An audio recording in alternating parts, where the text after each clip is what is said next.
All right. My stream is live. Space is live. All Okay. right. My stream is live. Space is live.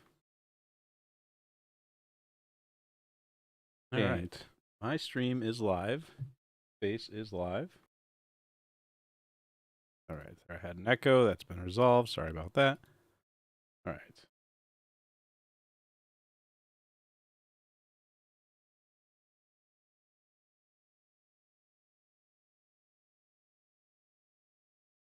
Testing. Alan, Shane, do you hear me?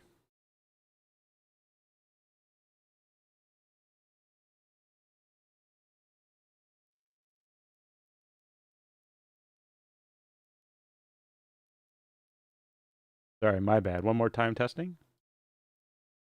All clear, brother. Excellent. All right.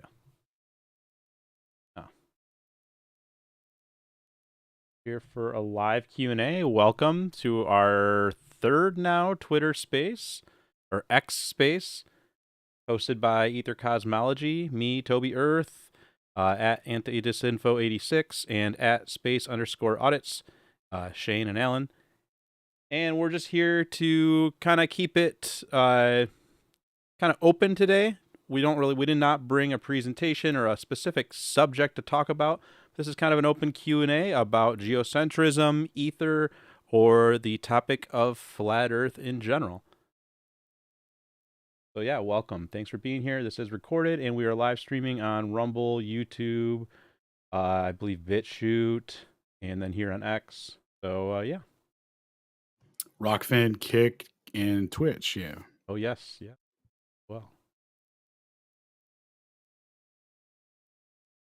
So, I mean, my first question is, why did the shadow go west to east?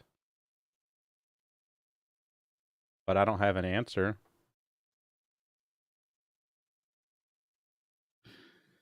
Dude, that's a good question. You talking about today's eclipse? Yes, sir. So, what were the heliocentric predictions for this eclipse? Like, what direction is the shadow supposed to go based on the dynamics of the old solar system? Well, based on my understanding of the velocity of the moon and the rotation of the Earth, it should go from the east to the west. But it goes from the west to the east.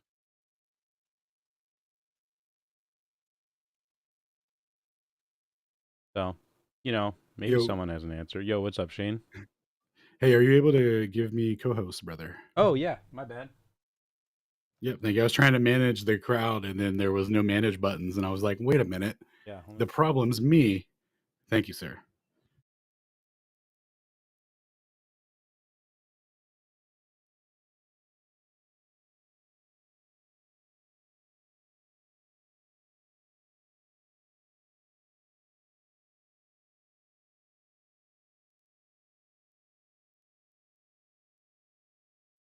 I see a hand up from Earth's Flat, and they lie about everything.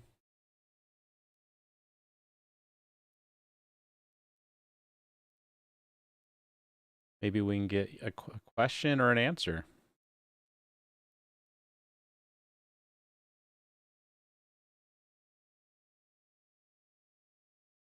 Oh.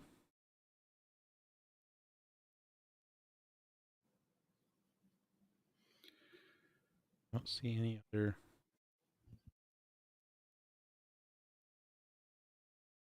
We got Proud, Sacred, Ken, Cat, and then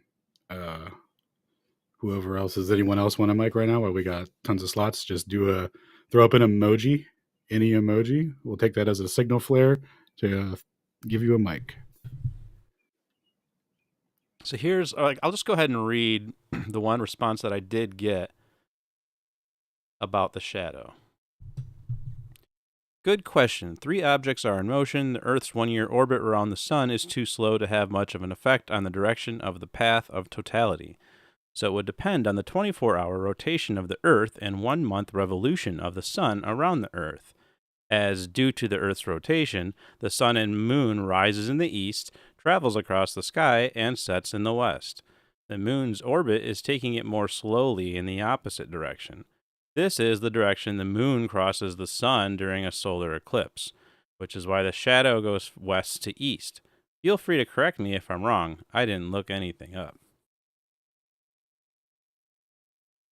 So we went from the rotation.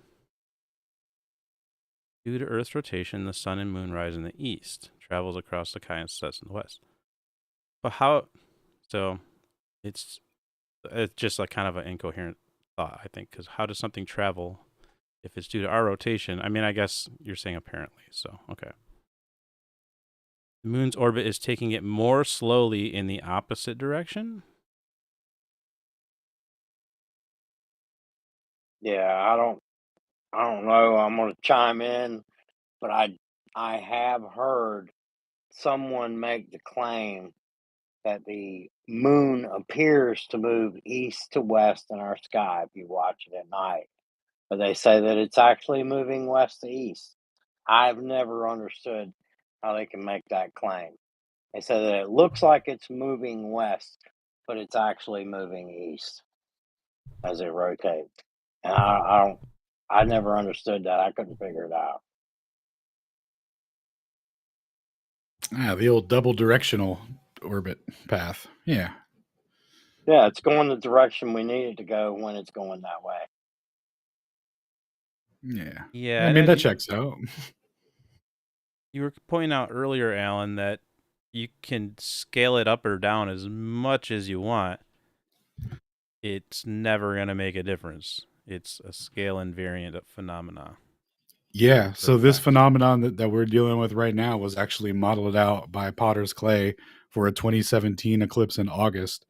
And it doesn't matter because it's all based off of how fast the moon is in the sky. It doesn't matter about anything where they're like, oh, the rotation's faster in this month of the year. Nah, dog. It's just about how fast it is in the sky. And that's it. So you could scale it to any orbital distance, and the effects would still contradict the heliocentric model. There's no way to reconcile this with by invoking scale. Anyway, Stone's here. If you can toss him a mic as well. Yeah, I think Stone, are you there? Stone, If you tried Stone to give me testing. co-host, it didn't work. Oh, I certainly did. It actually. Oh, weird. Well, not weird. Just Twitter Spaces being. Shout out to your boy Elon Musk.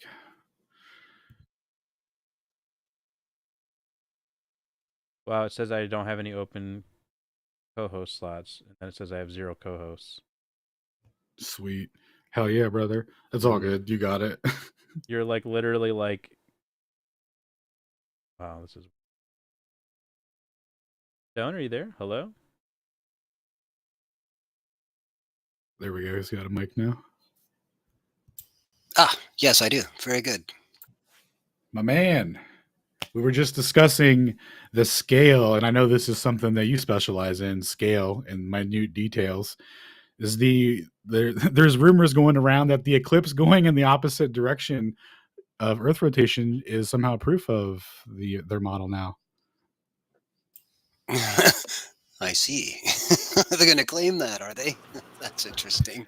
Indubitably, by a series of unfortunate events regarding scale and Bad Shane. No donut. Shane's joining us from Air Force One. He's about to take off.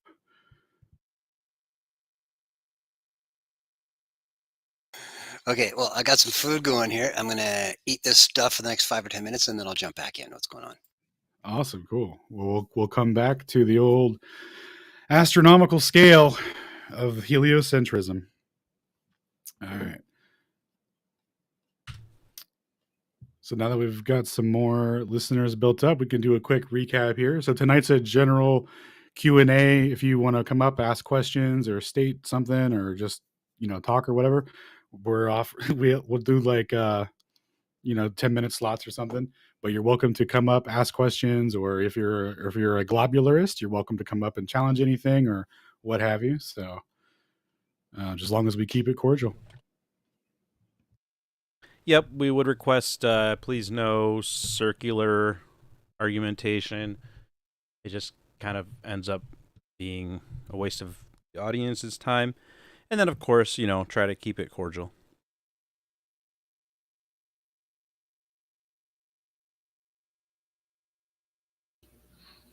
Can y'all hear me okay? Yo, Yes, yes. sir. Yeah, man. All right. So I have a question for you guys about the eclipse, or eclipses in general. So the solar eclipse, isn't that do you think that's literally the moon?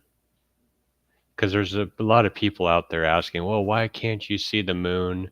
And my response to that is, well, it's a new moon. You couldn't see it if it was eclipsing or not eclipsing. But my question is the solar eclipse literally from the moon getting in front of the sun, and it's new, and that's why you can't see it? You guys want to take that one? That's all you, Shane. Sounds like a Shane question to me, brother. Oh man, so first of all, the new moon, is the moon there? No, it's never been fucking photographed, never been seen, never been evidence. No one's ever taken a picture or seen it ever there. We just assume it's there. And then the eclipse happens at a circular occultation happens from one side and then the other. But I mean, is that the moon? We don't see the moon in new phase because it's a lesser light approaching a greater light, right? If you look at the phasing of the moon, it always in perpetuity, when it's furthest from the sun, is in its highest, most luminescent new moon form, right? Or full moon rather. And then when it's closest to the sun, it's always in its lowest energy invisible form. So the eclipse is going to be the lesser light approaching a greater light, literally invisible, like a turned off light bulb. And it's gonna go right through it in my mind, because it's not really physical, it's corporeal. So that's what I think we're happening. The backwards intercedence of the cone. So you have like destructive interference of a frequency from the conical intercedence in the back end. That's what I think it is.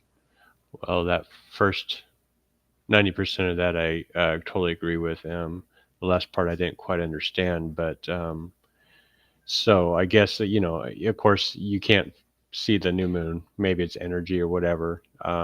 Isn't there a way? Hasn't it been tracked where it's literally crossing the front of the sun, though? I mean, isn't that something that we were able to track to confirm that it really is the moon? I think it's never ever been proven, right? There was a thing with as a full solar eclipse, can you show us the moon? And no one could ever produce it until all of a sudden one day somebody did perfectly, but then nobody did ever again. And you're like, is that what really happened, or is it never been photographed still, and we've never seen the moon actually there? We just all assume it's there. Yeah, and I think of course, Stellarium will tell you it's there too if you use the time tracker.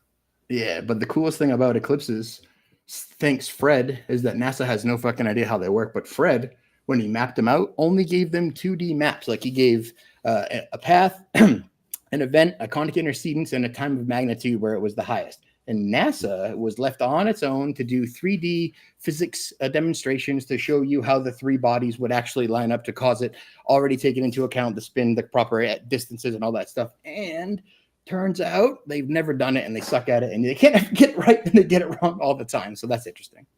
That is interesting. Yeah. So yeah, I'm stuck a little bit between the moon versus dark body kind of a thing. So it's very interesting. Posted a link in the Jumbotron from astronomy.com, and they say in that article that the moon actually travels west to east with the Earth's rotation.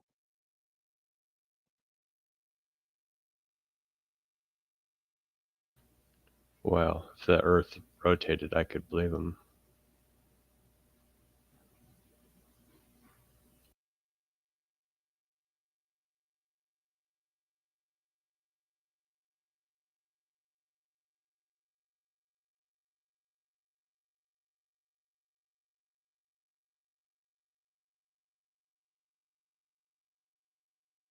I knew I'd heard that before.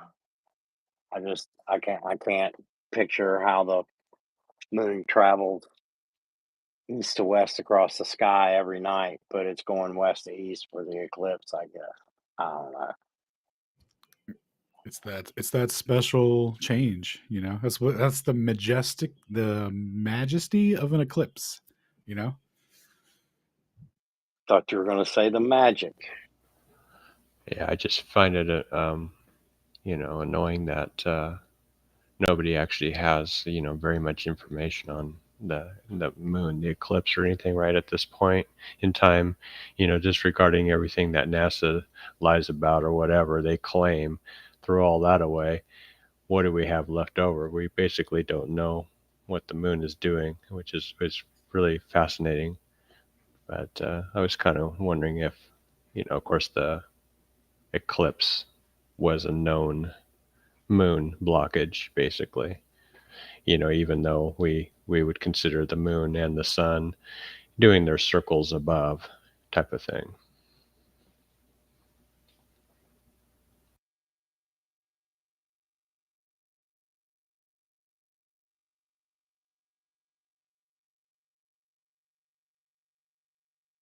Yo, so I'm gonna put a site up, right? That literally you can find this eclipse and then you can predict the circumstances about it, and you can show how the predictions change the closer you are to it. And it's because of the independency of the uncertainty of the value of delta t, which is terrestrial time, because they don't know how fast anything spins when you're talking 2 to 4,000 years. So this website, if you just click it, will literally give you all the circumstances. Like I think when they said a while ago that the path changed, people were freaking out. It's like, well, if you ran it, 7 months ago and then you ran it now, that's about what the difference is that they're talking about. So I'm going to put this in our, what do we call this? The comment train. Yeah, the purple pill or something, I think.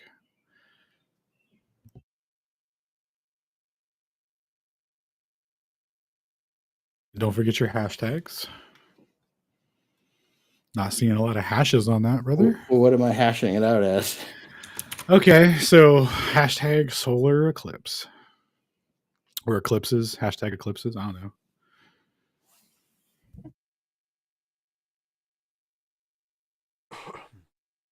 You have a Twitter ninja that can find anything as long as it's hashtagged. So we should definitely make use of that. All right, it's off. There you go. So literally it produces the polynomial for the Besselian elements, the solar circumstances, the shadow, along the sun azimuth. Like it corrects with the newest position of the sun, because that's a pesky bitch that can't really quite predict that perfectly, the whole 23.54322 hours and whatever you mean, Did you share that to the space after you posted it? No, Okay, I posted it as a comment. I got it. Oh, this page. Okay, I got There it. it Okay, is. you got it. Thank you, sir. Bring that up for the boys.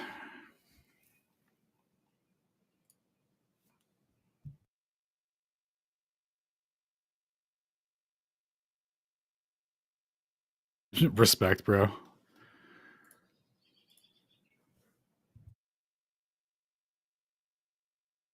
No, he stole it from NASA. Get him. You been out there thieving again from NASA, bro? I mean, like they stole from Kevin or whatever. And I'm sorry, Fred. I want to call him Kevin. He's like, I don't know. How do we do Eclipse? I don't know. Kevin! Dude, who the hell is Fred Espenek, and why is he the only one allowed to do eclipse predictions and or cycles? Can somebody tell me? Anybody?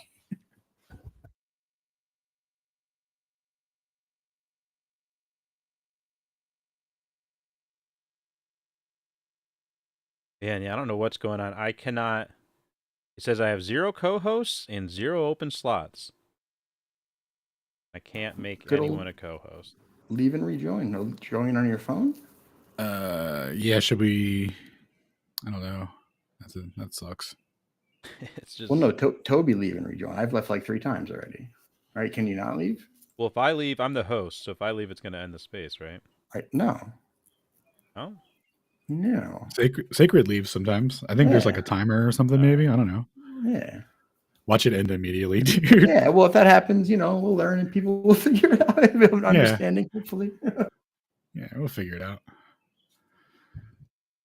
I learned by pressing buttons and making mistakes, so bringing y'all with me. Sorry. GL. See you on the other side, lads. See, we're good. No big deal. Wait, he's still here. What if I kick him out? Well, no, don't kick me out. I'm not hosting the space. Dude, I can't do anything. You know Aether that. yeah, you can't do anything. You're right. But let's see. So I restarted X, and then. Oh, are you not using the new app, dude? Are you Windows? Oh, Oh, you're you not know, fucking Windows. You're you in know Windows. what? I'm going to switch to Windows app as well, actually. I'll be right back.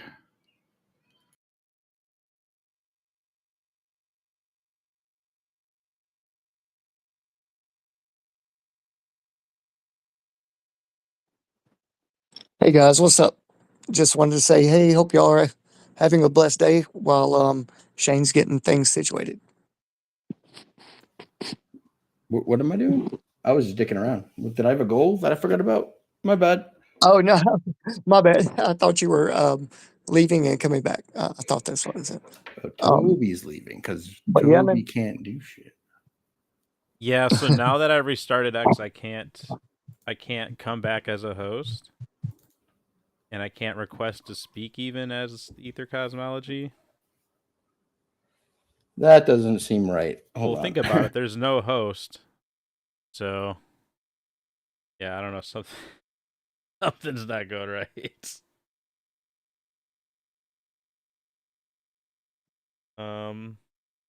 Even though, well, I mean, you had to set up Ether Cosmology. Yeah, we're just gonna have to do a redo here, I think, unfortunately.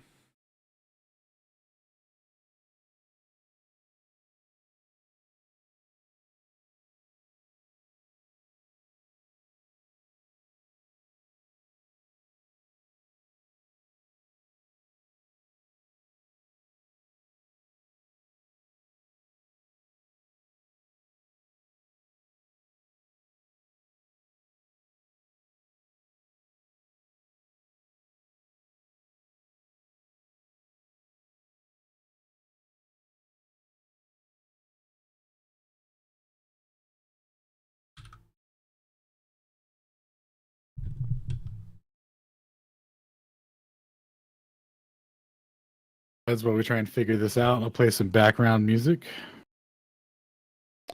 All right, yes. So yeah, I'm trying to start a new stream from Ether Cosmology account here. Thanks for bearing with us, everybody that's listening to the stream. Twitter Spaces just totally dude. All right.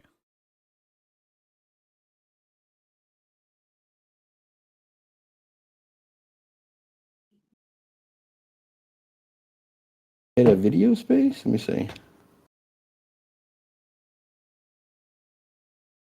Part 2. Start your space. Boom. Fighting people. Nice.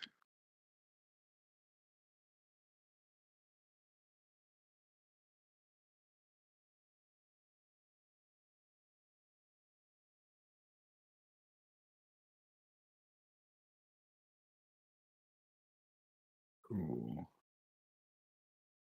They have one with video? Yo, so where's the link again?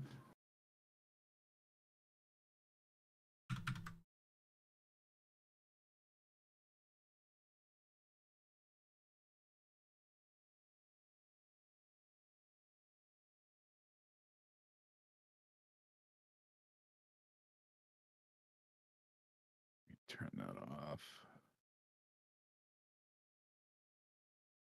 Yeah, it's just everything. Okay, cool.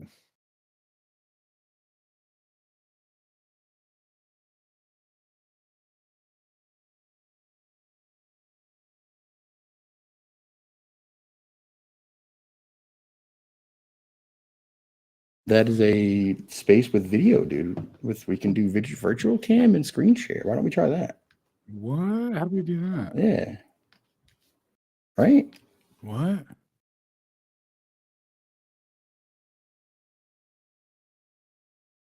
Hang on. Hang on.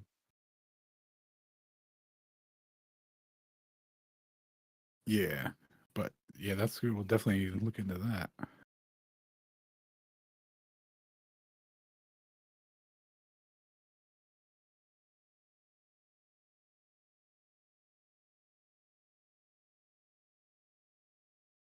Yep, I'm on my way. Soon as the thing should.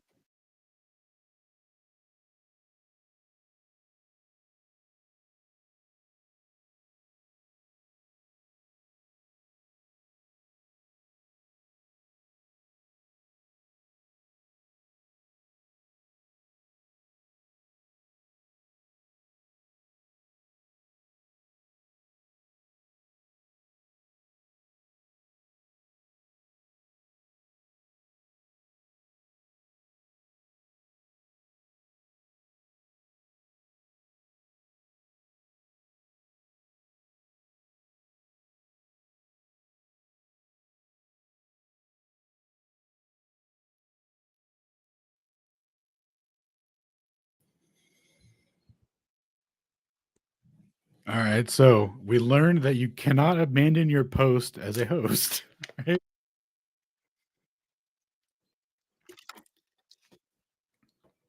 Oh, here we go. Here we go. Nailed it. I'm now co-hosting. Nice.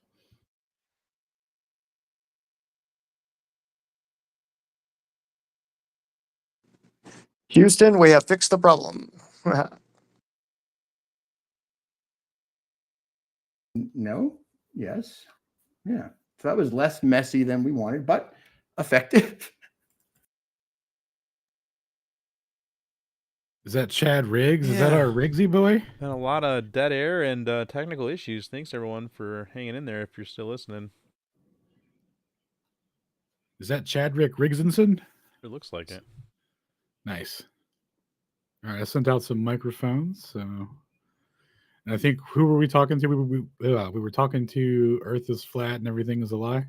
Yeah, I just invited him back up again. Yeah, they lie about everything. Sorry, didn't mean to butcher your name. Just auto filled it in. You ever just auto correct with your brain? 'Tis me. What up, G? Yo. What's up, Riggs? Hey, is there actually a Twitter app for the desktop? Yes, sir. If you go to the Microsoft store and type Twitter, you'll have you there. Okay. I As got to long as you log want into that Microsoft. telemetry, as long as you want Microsoft to get your Twitter telemetry, you're golden. Yep. I don't know if I care that much. Is it better though? I personally email Bill Gates my location every day. I let him know what's up. Yeah. Well, I'm mostly forced to do it from my phone. To host this, I'm forced to do it from my phone, and so that's just giving the telemetry to Google. So, is it a markedly better experience though? Is it a good app?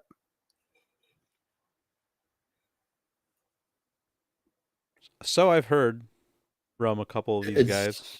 It's better than the phone app because the phone app would memory leak me to infinity, and I mean, I had to join less times with the app than I have any browser. Well, I'm on Chrome, so Google's got me there. Ah, they got you by the old Google. Yeah, they do.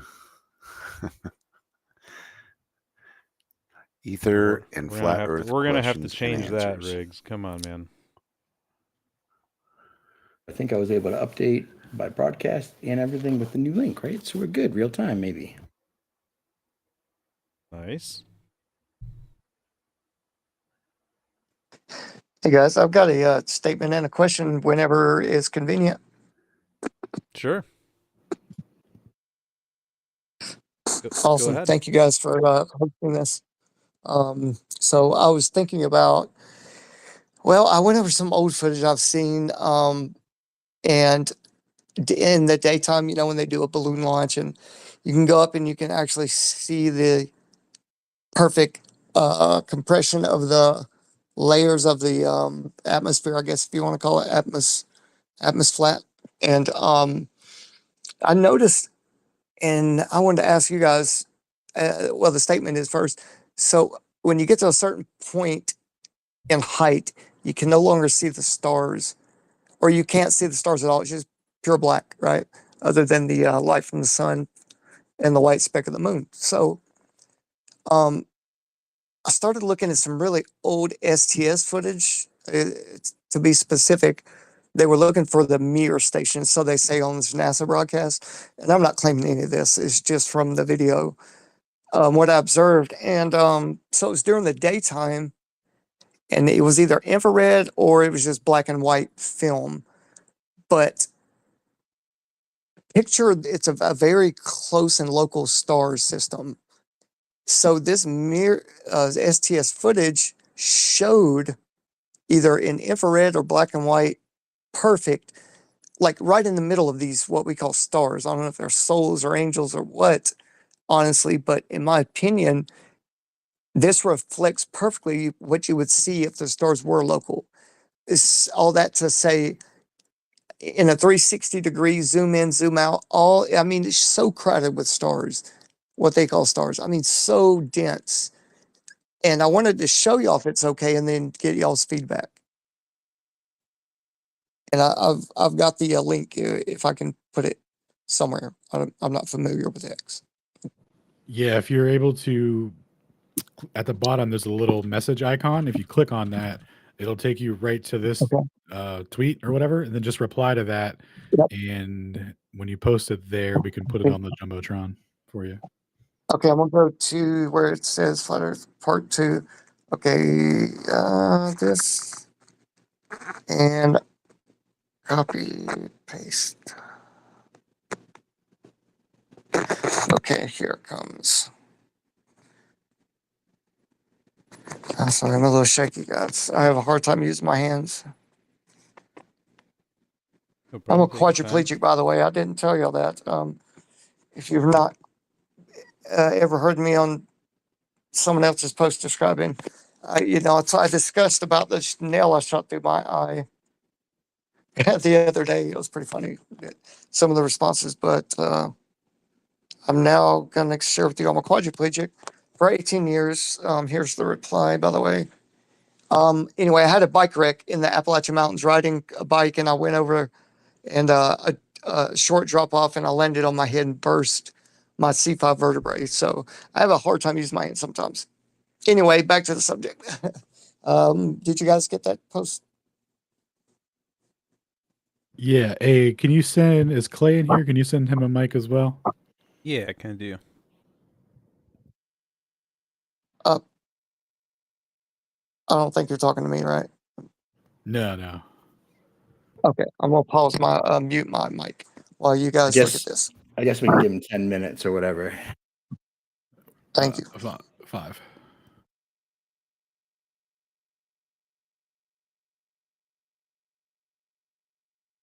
Anyway, mic's all yours, Russell.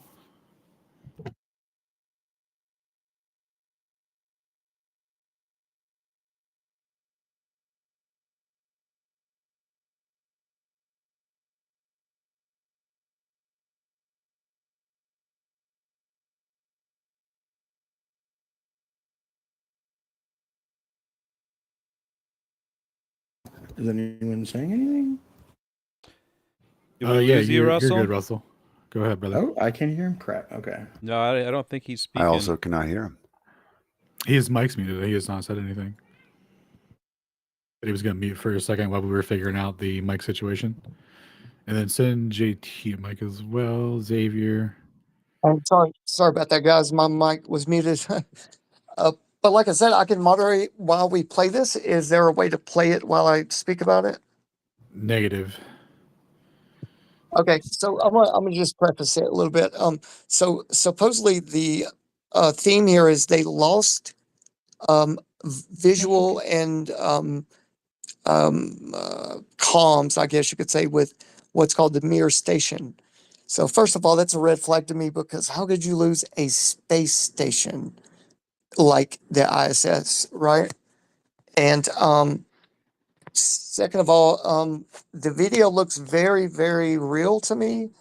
And I'm pretty sure that's what space would look like if you were right in the middle of all the denseness of the stars.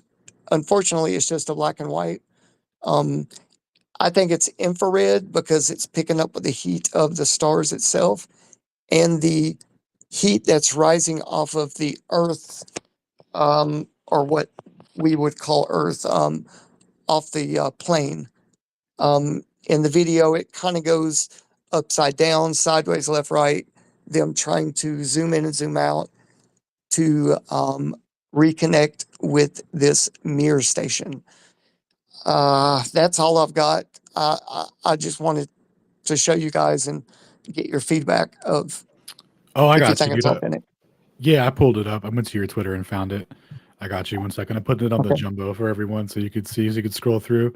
So what he's talking about here is it looks like he's saying like you think that that's what space would look like or whatever based off of what you were Yeah. saying. Yeah, Nice. because of the denseness, yeah. And the point of, energy and the infrared and it's all just black and white. But as they zoom in and out, you could put it, I'll put it in perspective. Looking upward at the night sky and seeing these shooting stars, they say that's just like a really fast zip by. So this happens a lot in this video, but at eye level, which is really cool to see. Dude, have you ever But seen, speaking of zip buys, have you ever seen the one that Owen Benjamin caught with his night vision? Where he's looking up at the stars and he sees like, like a shooting star type thing, but it like zips yes, across, but it's still in his same field of view, and then it just stops, yeah, and then it just is just there yes, chilling. yeah. And What the it's heck is so that cool, man. about? It's so cool.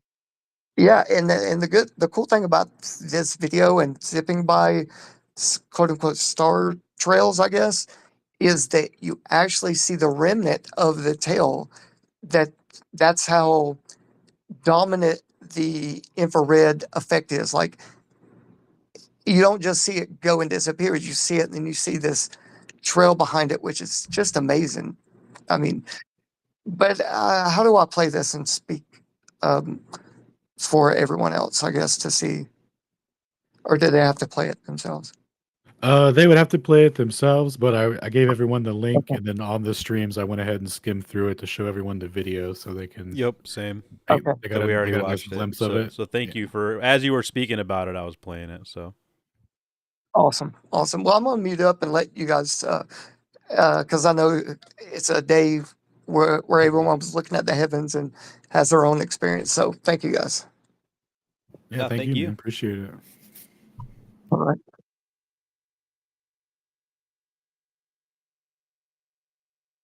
All right, let's see. Simpu, did you see any ether slapping going on tonight? I heard the moon bumped into the sun.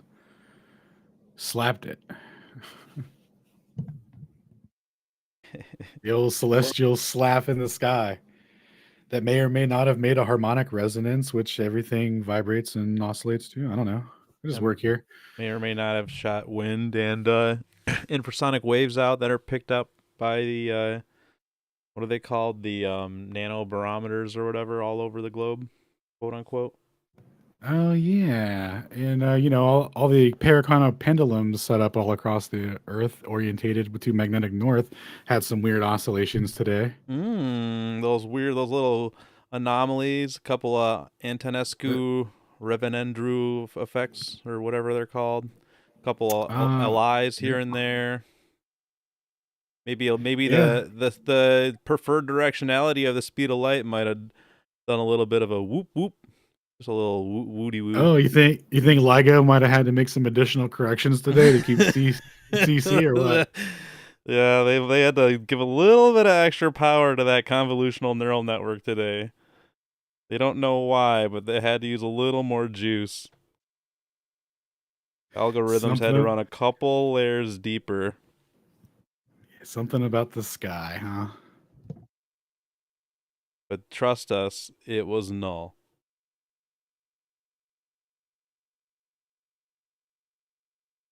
JT was out there filming the eclipse today in the field. By the way, yeah, I'm so jealous, JT, because I didn't realize how much more amazing Totality was. That looks awesome. I'm glad you like that, dude.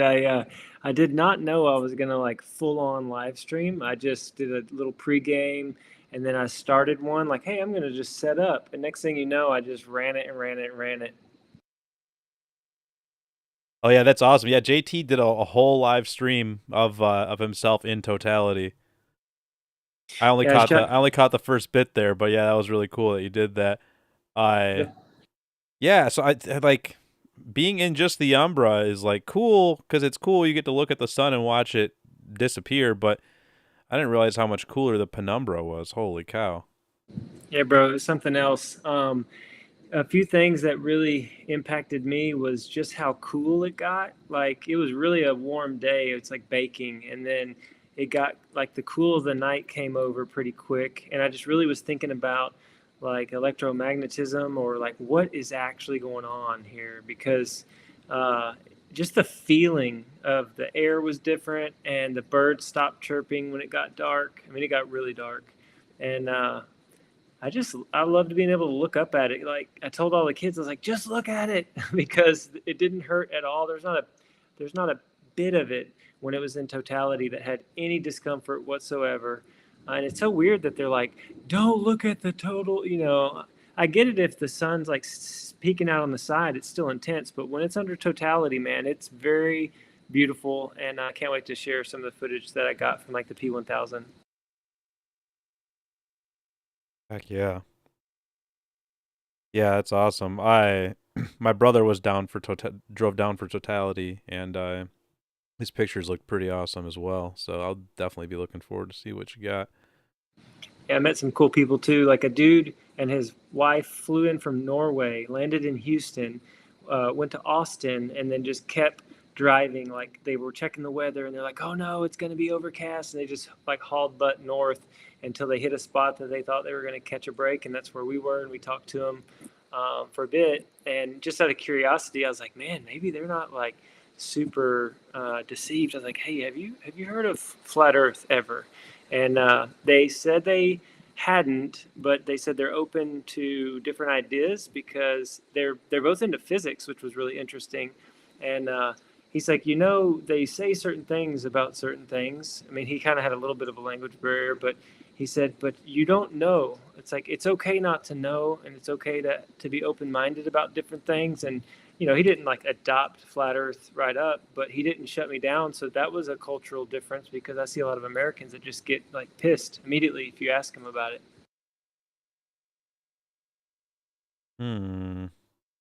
Yeah, that's interesting. I mean, maybe it could too just be because he's in a foreign country, maybe as well. Just random thought, but that's awesome. That sounds really. Oh, those are pretty like what's the word I want? Refreshing conversations when people can just be people about it and they don't have to be like defensive or get their ego involved or start like trying to insult you. Yeah, for sure. Well, I'm gonna hop down. I'm gonna get the kids down. I just saw you guys were rocking and rolling. I might try to come back, but a lot of stuff's happening. A lot of people are waking up and enjoying the fruits. Like I think the fruits of this journey, being in this family, is that you get to ask questions again and you get to wonder. And it shouldn't be something that's dumb. It's not foolish to recheck the science, if you will. I think it'd be foolish just to say, okay, if you say so, buddy, and then just leave it at that. So I've really enjoyed learning from you guys, and I'll be listening, but y'all keep it going. Thanks, May. That is the mayor of Flat Earth, JT. I put your video up in the jumbo. Don't forget your busy week, Mayor. Right, you got appearances on every Flat Earth show that anyone does ever, and make sure that you answer the call from Bryce whenever he calls, no matter what. You're funny.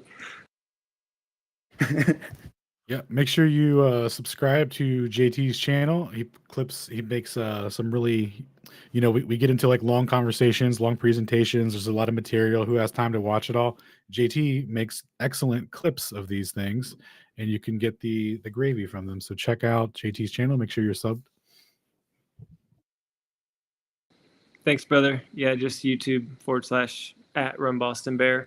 And I'm going to do interviews soon. I said that today on my live stream that I really have a desire to have people on, just one-on-one talks where they get to share like their awakening story and go back and forth just with peace. No reason to argue. I think it's going to be good for people either on the fence or just coming into this topic. Because I mean, we got Witsit to debate. We got you guys going hardcore on the actual papers and the science, and I think it takes a mix of everybody to make this happen. And we're all in it for truth. If we weren't in it for truth, then we wouldn't even. Like, well, what are we even doing? And I'm not scared of not knowing. I just am exploring with y'all, and yeah, keep going. I'll see what you have to say.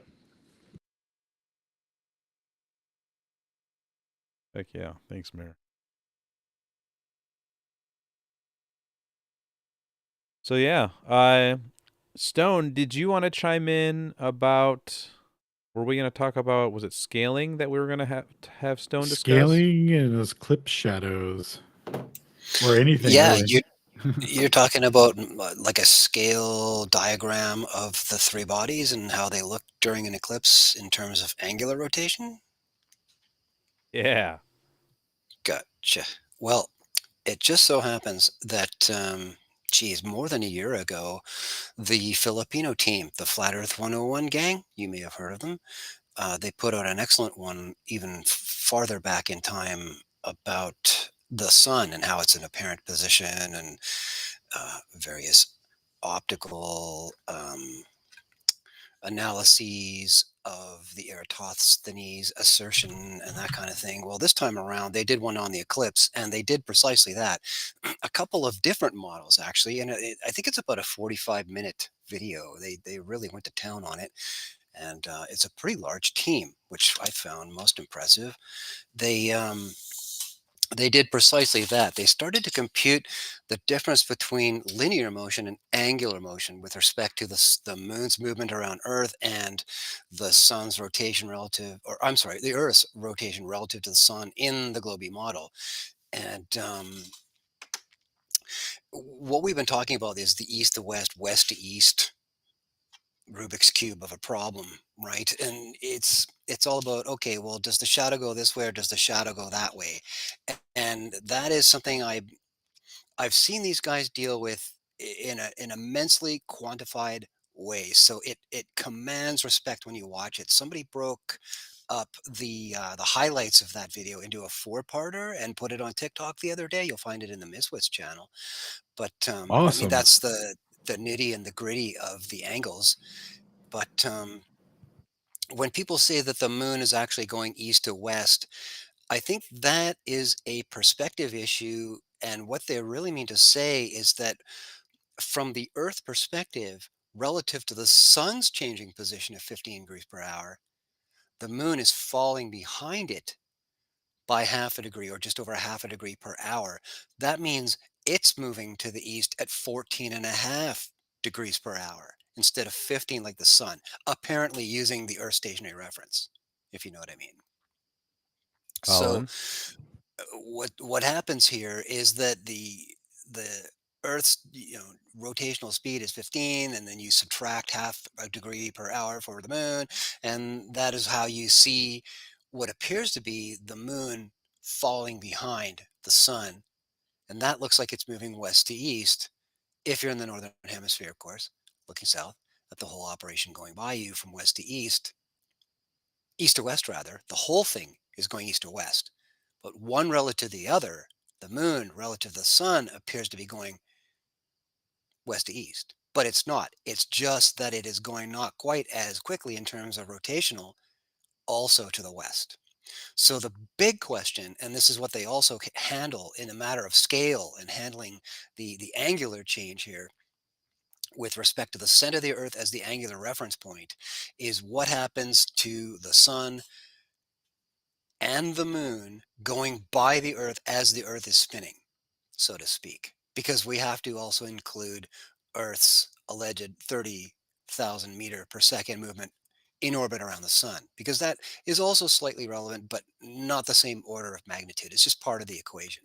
So what these guys in the Philippines did was they quantified the visual movement, I guess, right to left relative to the sun as you look at it, And what they established was that not only would the shadow move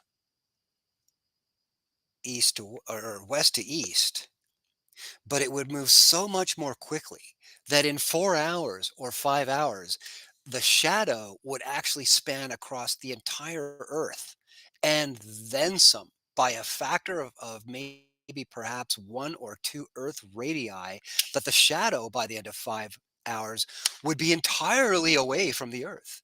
That the rate of progress of totality that we see going across from west to east simply does not match the rate at which, in the Globe model, the shadow would have gone by the Earth. I find that the first very significant major point in pointing out the incongruity of the analysis that the Globies present. The other, of course, is the size of the shadow, and that it's entirely too small. And what's funny is that if you look on Twitter today, again posted in the Miswits channel in various tabs, both Starlink and NASA posted alleged video of their satellites, their ISS, going by the path of totality, and it's gigantic. It's a huge black spot on the surface of the Earth, so to speak, if you believe anything that they show. And it is nothing like the order of magnitude of the size of the path of totality that we trace across the continent on all the cool maps that they put out.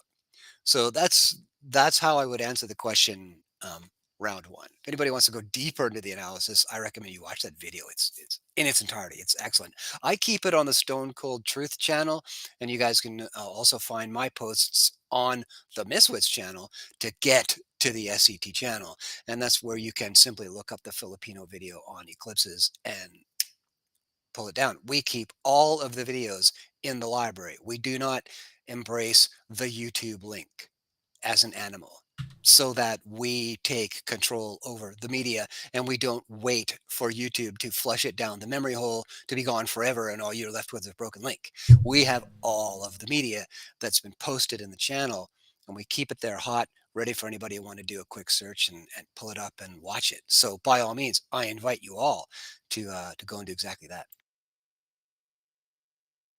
Excellent. And what would we search for? Is that's going to be in Stone's very own channel, right? Actually, no, it's going to be in the Stone Cold Truth channel. Aha. It's the group, I guess, the group chat. The My Very Own is just more like a broadcast channel of mostly my work and some other notable highlights, and a lot of older maps, high res, very old maps, 18th century stuff, and everything in between. Some things I find interesting that the mass media have put out, some things I find in like delicately placed messages in sci-fi that we've all watched years ago.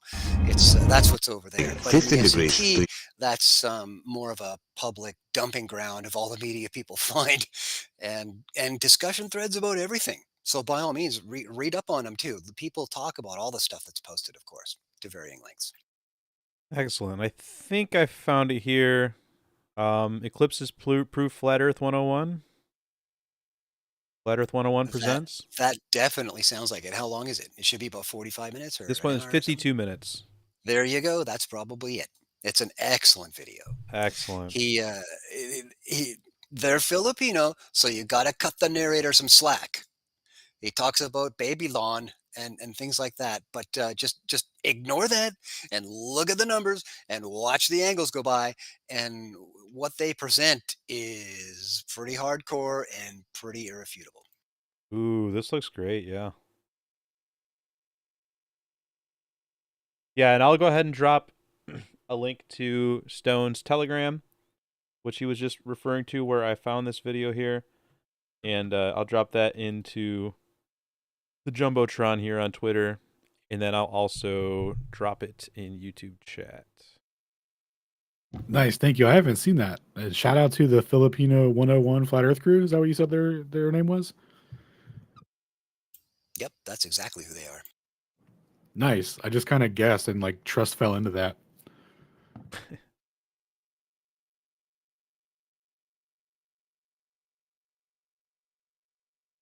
You said you're putting it on the jumbo tube. Yep, working on it right now. Tight. Working for a living.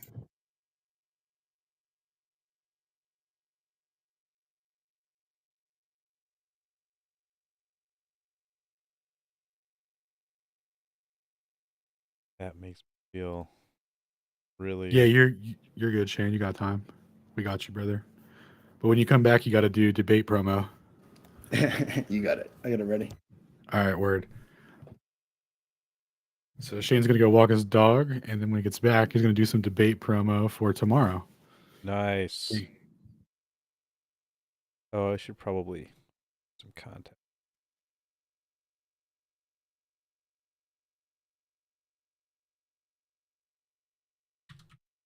Join Inventionaires.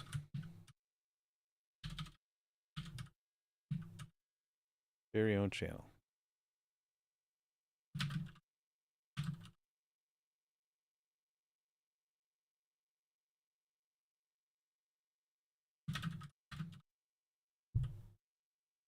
Yeah, I can't tell you how many times I went to go look for a YouTube video that got deleted or somehow it's unsearchable now. Like, for example, I don't know if you guys have noticed this, but when you watch a video that's like flat earth related or some sort of conspiracy, right? And then you go through your history to search the title of that video, it doesn't show up. It's like, where did it go? It's like, yeah, dude, the importance of saving that data right then, having it, controlling the media, as Stone said, is very important. Couldn't have said it better. Absolutely. That's what it's about. I hate YouTube. You should too. Not gonna argue with you there as I stream to YouTube. Dude. The secondary effect is that we take away their views. We make them irrelevant, right? That's their revenue. That's their blood. And we're taking it away. We're taking the media away from them. We're taking the place people look and tossing it in the can. And here's a fully searchable place with 185,000 posts. And, I don't know let me check how many thousand videos I've got going on in there. Look, nearly 3,000 videos. It's a substantial body of information, and I recommend everybody check it out. It's worth the time, and it's a very friendly environment in there. It's not a flame fest. There's no egos going around. I keep a very detailed set of rules in there, and we adhere to them quite well. People are quite well adjusted in there. It's a happy place. Yeah, I will say every interaction in there has been pretty fantastic for me that I've had. I was gonna say I've seen it. I've seen grown men in full disagreement in Stone's Telegram, and they just have a conversation about it, and it rocks, doesn't it? It's great. Awesome. We should all start our sentences with, "Well, sir, I respectfully disagree, but." And here's why.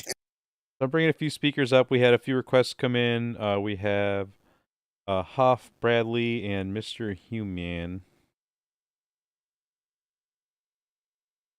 Why don't we start with Bradley? Bradley, how are you doing? You there?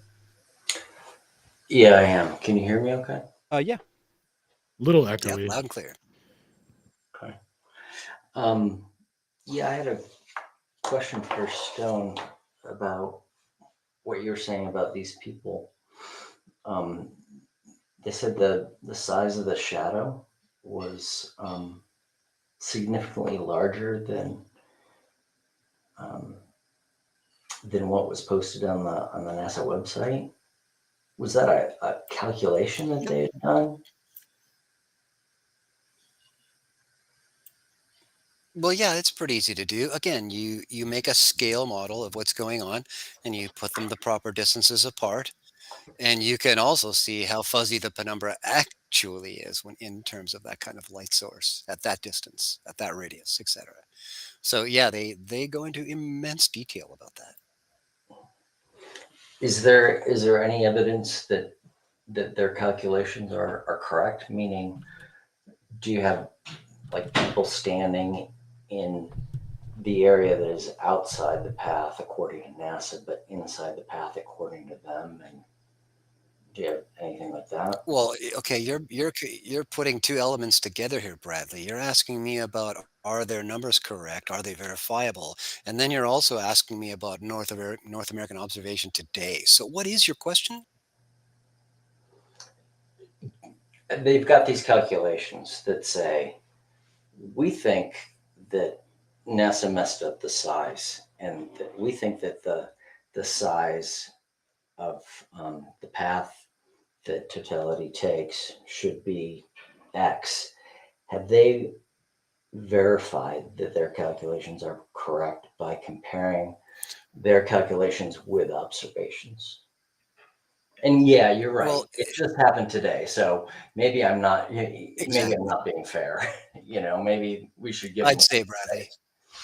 So the calculation you're looking for is in the video. So I recommend that you watch the video. It's only 52 minutes, and right in the middle of it, you'll see that they when they use their model, and frankly, they don't need to. They just use AutoCAD and a few other tricks. There are some engineers on the team who are fully trained, architects even. It's their business to use that software. So as far as verification goes, that's all done by observation. Nobody's got anything else. Nothing else, just observation. And even in the context of what you're talking about today, if there were people outside of that path of totality or projected path of totality on the map, so to speak, the still map, if there were people outside of that projected area of totality and it was totality for them, we would see them posting. We don't.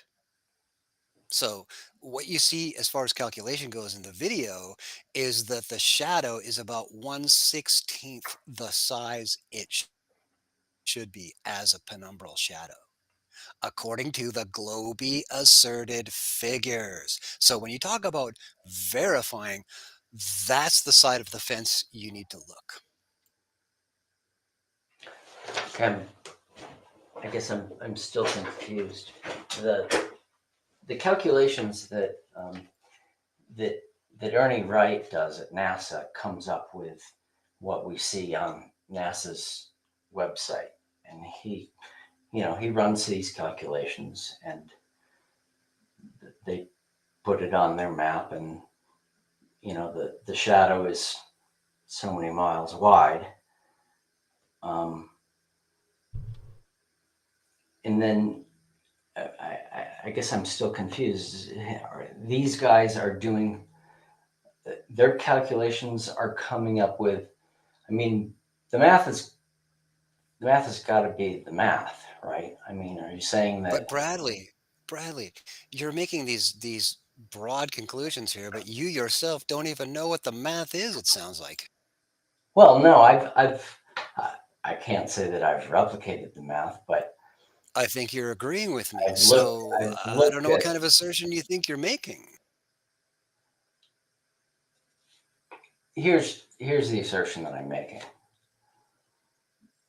The path that NASA posts on its website, that Ernie Wright puts together, whatever, however he does it, that information, to my knowledge, is accurate. So I guess I'm How do you know that? Well, How do you know that? That's your knowledge? You know no, that that's no, accurate. How do you know that? because of what you said, that if it wasn't accurate, you would see people posting pictures on YouTube all over the place saying, hey, I was outside the path of totality according to what NASA posted, but I was clearly, I was experiencing totality, and we're not seeing that. So that's my basis for saying that what's showing up on NASA's website is accurate. Well, no, you see, what's showing up that's accurate is the prediction of the area of totality across the continent. What is not accurate, and what they're not actually telling you here, is that that final piece, the bottom line to that math they're working out, did not come mathematically by using the asserted figures they say about the globe model system. Yes, That it the did. sun is this far away, that the sun is this wide, that the moon is this far away, that the moon is this wide, and it's going by this fast, and it's going to be this attitude. This, you can make it appear that way, and there's lots of cool numbers there. But that's the point of the video that I just brought up, Bradley, is that these guys went and made the physical model. They're not hiding behind mathematics. They put it in real space on the floor in their house. And the thing's like 20, 30 feet long, and everything is properly scaled.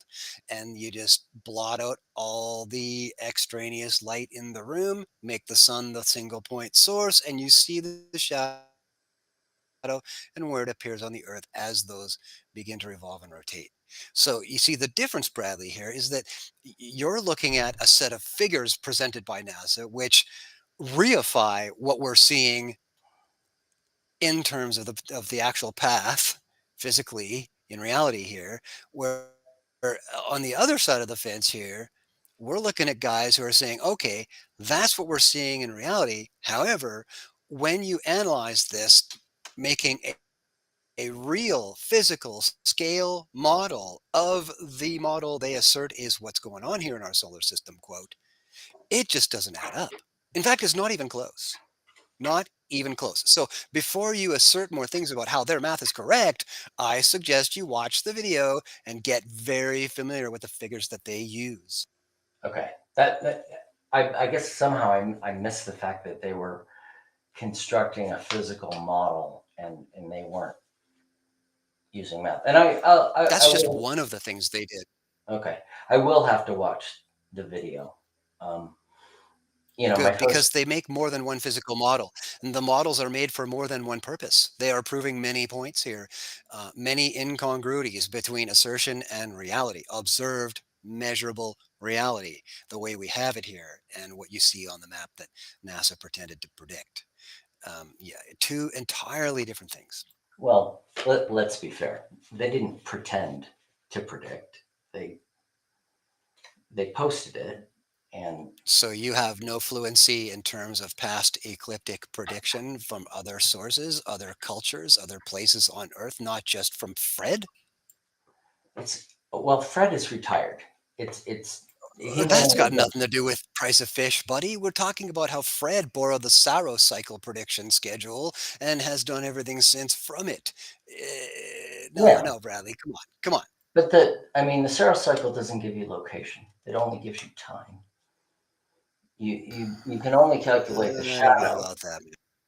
What? No, you can calculate the shadow with the coefficient. Shane's already been over it. When he gets back from walking his dog, we can quickly touch on that. But if there's nothing else, we're gonna move on. Yeah, I'll check out the video. Thanks. Cool. Excellent. I'll leave a note here to come back to what was it? Shadow location, because that is a good one, right? That is a good claim. But and the width of totality is the other. Yep. Well, there's a coefficient you apply for that too. So luckily, we'll go over the history of that. All right. Who was the next microphone, Toby? Let's see here. Huff, are you there? Yeah, I'm here. Hey, yeah, man, did you have any questions or anything you wanted to bring to the table? Long time no. Oh, I mean, I think the only thing that I have, and I'm sure we've touched on it already, is is there an experiment? Sorry, I'm also cooking dinner. Is there an experiment on Earth that has the shadow smaller than the object itself?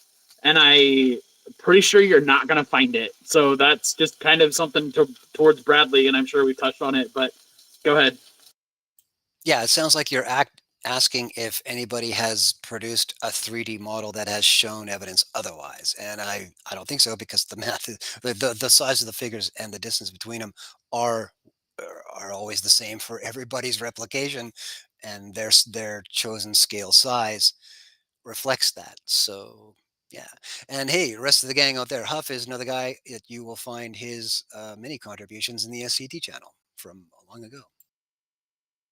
Yeah, I mean, like the moon is what, 23,000 miles in circumference or whatever it is. Why is there only a 70-mile shadow or whatever it is? Like, Can we replicate a shadow that is smaller than the object that is casting it?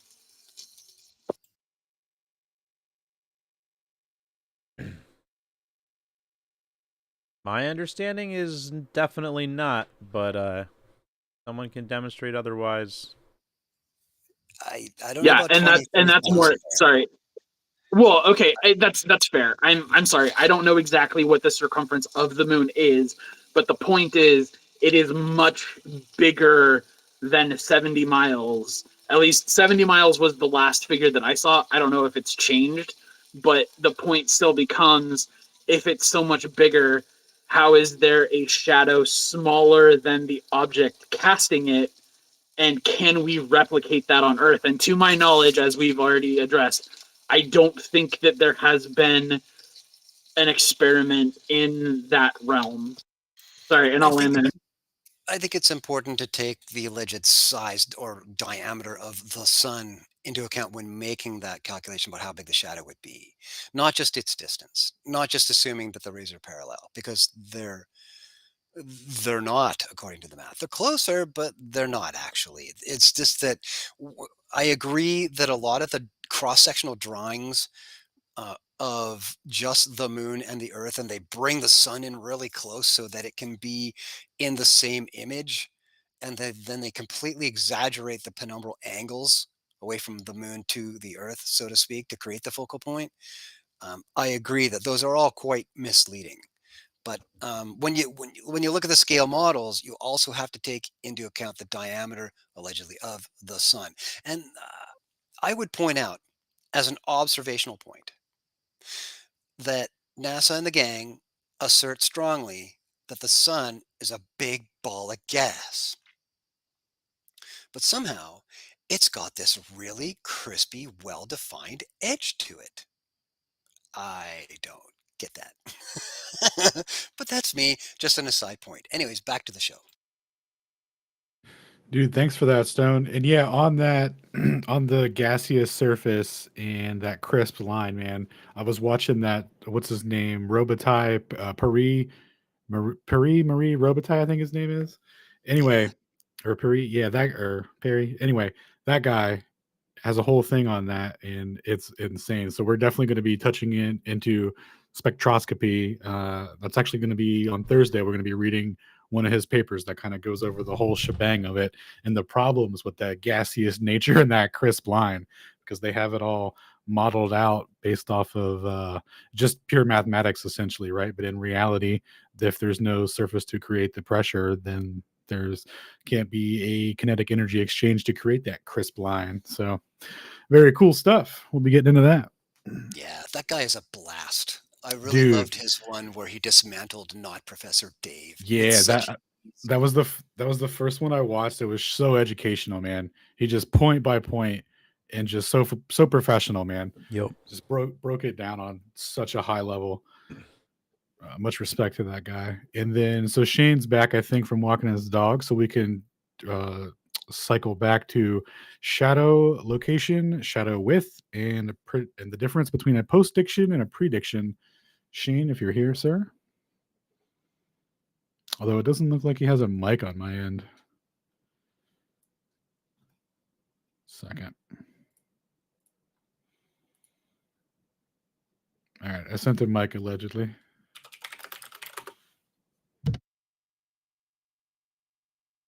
Yeah. Same. Is that, I think? No. Oh, nice. It worked. Dude, I love when it works. Nice. All right. That's what's up. Are we talking penumbra umbra? Is that what we're doing here? Yeah, so the location and the width, obviously, and then, the difference between a post-diction and a prediction, because, Sure. How much data we actually get from the Saros chart, what we can derive from it.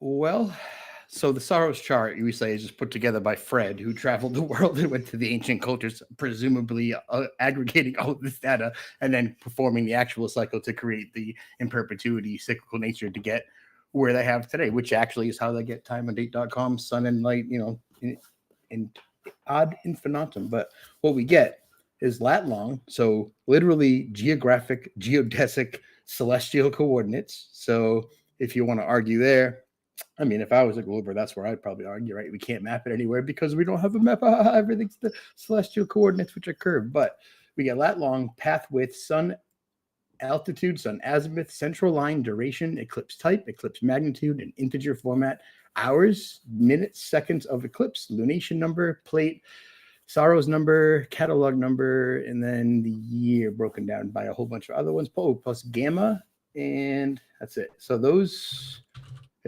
pretty much are the attributes the Saros gives us. So that's what the cycle would give us. In addition, so how many of those parameters would you attribute to calculating its actual path? 2, 3. There's like the lat long and the path width, and then there's another modifier for the the magnitude of the shadow. So the central. And those are all.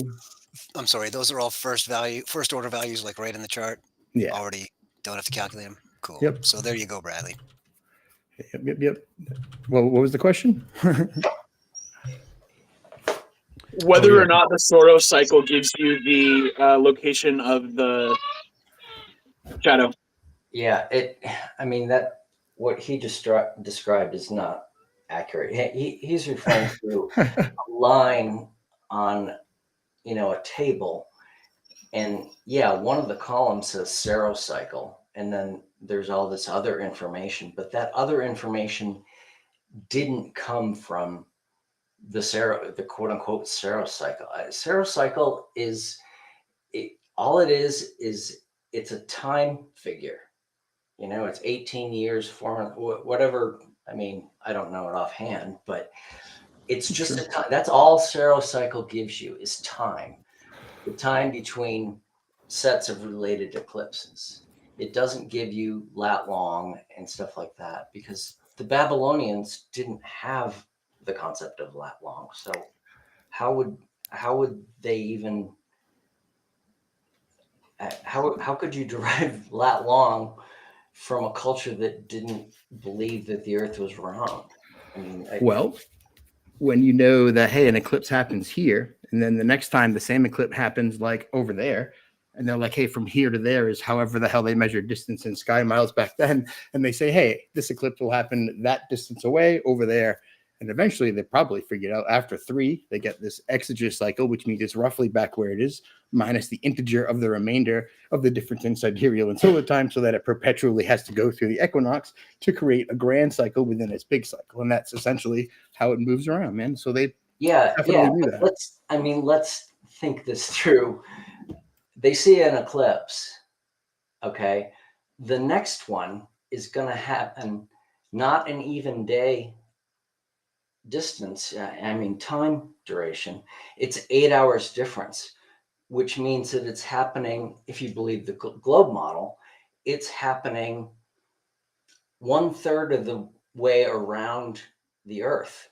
So like if an eclipse happens in Babylon, the next one in the same Saros cycle is going to happen in America.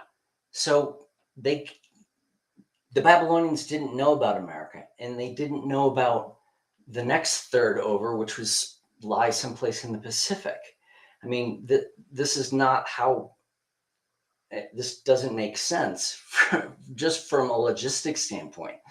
We're not talking about an eclipse happening here and then happening, 500 miles away. We're talking thousands and thousands of miles on a completely other side of the Earth. Yeah, but none of that addressed anything that Shane just said. So you're either going to need to start replying with a bit more specificity in regards to what Shane said with the integral and the difference he explained quite succinctly, or you're going to have to wrap it up, one or the other. So also you mentioned the Saros, like literally from his story, that was one cycle. So the Saros, like from the ancient tablet, they had one lunar cycle, like 18 years or however many days and however many hours. That's what that cycle refers to. However, they were familiar with the repetition of the smaller cycle within the bigger cycle, like the micro within the macro, etc., because that's how they had the giant calendar to do all the end of days, right? So they put together the smaller within the bigger to get the actual 651 year total grand eclipse cycle, which would be the repetition of a smaller lunar cycle within 38 ish time. So 73 different eclipse series would take place with there as it tries to find its way back to where it started, processing a little bit at a time throughout the equinox and moving laterally along not the globe, but the world. And they knew that when this eclipse happened, if it was this way, it would go north. And if it was this way, it would go south. And they knew that too. That was part of this, all the ancient cultures. Okay, I'm going to step down. I guess what I'd ask for is, do you have any archaeological evidence that Babylonians knew where eclipses were going to occur? Dude, I don't even have any evidence that they existed at all. I don't trust history past 1900, so I'm with you, bro. That's fair. That's fair. Dude, respect, bro. I don't have any evidence that they existed at all. Sorry, yo, what's up, Bardock? I seen you had your hand raised. You can go, brother. What's good? There is evidence that they had some advanced math predicting the magnitude and direction of the eclipses. There's a book on it actually, on analyzing an ancient cuneiform and some of the math that they were using, and reinterpreting it for like modern times kind of thing, like in modern language. Nice. And I think, yeah, I can post that, but yeah, but I wanted to touch on something with Shane, and that was if he was. Oh, aren't we fighting or something? No, just a minor point between us. I wouldn't call it a fight, but I was curious if you're interested in betting on something you stated explicitly, which is that that the Saros cycle repeats every X amount of time, and the eclipse will happen exactly in the same place it did. I think it's 651 years from now or something like that. Yep. Okay, that is my claim. Yeah. So my question is if you're willing to like bet money on that. I mean, you want to do like what's it in 10 grand? Are you talking like $100? No, yeah, no, not even 100. So like, it stays in escrow for 631 years. Dude, I'll do like your side of the bet, Bardic? What are you asserting in contrast? That it doesn't. Well, I mean, cool. Yeah, we should do that, and then I shouldn't say anything else, probably. So exactly the same spot, though, right? The same, like. I noticed none of you are using the stone in particular isn't using the terms path of totality, and I'm curious if there's a reason behind that. I've used the path of totality as a term at least half a dozen times tonight so far. Okay, cool. I just got in like 5 minutes ago, so I just haven't heard that. Well, then you should be making that assumption, should you? Come on, man. I said, don't keep messing with our QC. What did I say, Stone? I said I haven't heard you use that word, which is true. So I can make that. But you haven't been here to not hear it. Come on. I didn't claim you didn't use it while I wasn't in the room, did I? All right. Yeah. Get out of town. You get out of town. I really don't like your tone. Let's get back into town. You said you had a question for Shane. Yeah. So you're willing to take that bet, Shane? Like, so it'd be in the exact same spot according to the stars, right? Because that's where the stars. According to the Saros cycle, it repeats. Yeah, right. But like, so if the stars do a cycle in 18 years, will the zodiac that was above me be exactly above me, or will it be skewed? I didn't say stars though, right? I'm talking about an eclipse. Yeah, well, that's why I'm thinking about it, because let's go with stars. Because again, you guys the Globers would think that it's the Earth spinning, but it's really just the luminaries spinning above us. So the sun and the moon are moving. Why are you bringing in stars? Why are you bringing it in perspective for the background? Right. But they're only known, their position is based on the other stars. Otherwise, how would you equate to where they are, where they rise, etc.? Because I'm in a town A.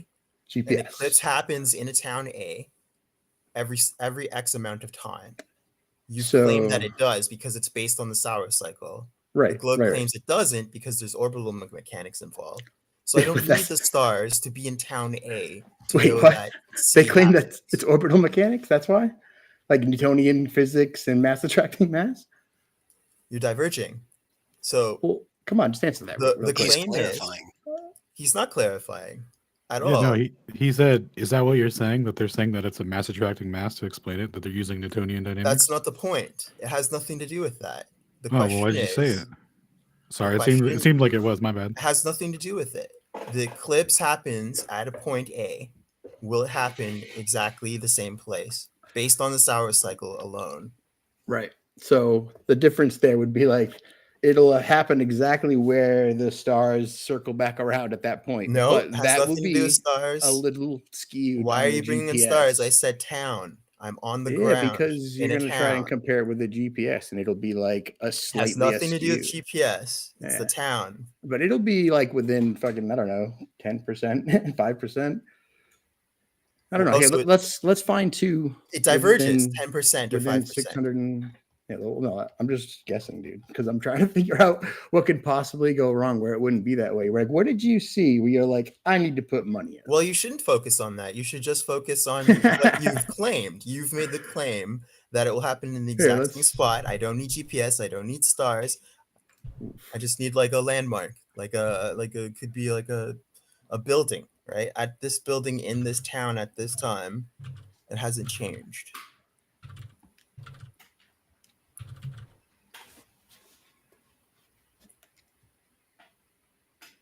Wow, look at that. But it's a sampling of like 30 eclipses, 651 years apart. Yeah, I'll take that bet, dude. So the exact same spot. Are you like screen sharing or something? Nope, it's secret. Only solid flat earthers are allowed to have this spreadsheet. Okay. So do you have any information on Saros cycle only predictions out past like 500 years? I've only seen like 100-year projection. Do you have something you could point me to for longer than that? Yeah, there's a thing called an INEX, and then there's a INEX Saros thing, which is this giant mural of someone doing something retarded like 61,700 solar eclipses from like the year negative 11,000, which has never existed, to the year 15,000, which will never exist. And then it has hold on. So it's what's it called? It's the Saros INEX panorama. Here, I give you the link. Saros INEX panorama, awesome. Mm-hmm. And you're saying it has a 6,000-year prediction.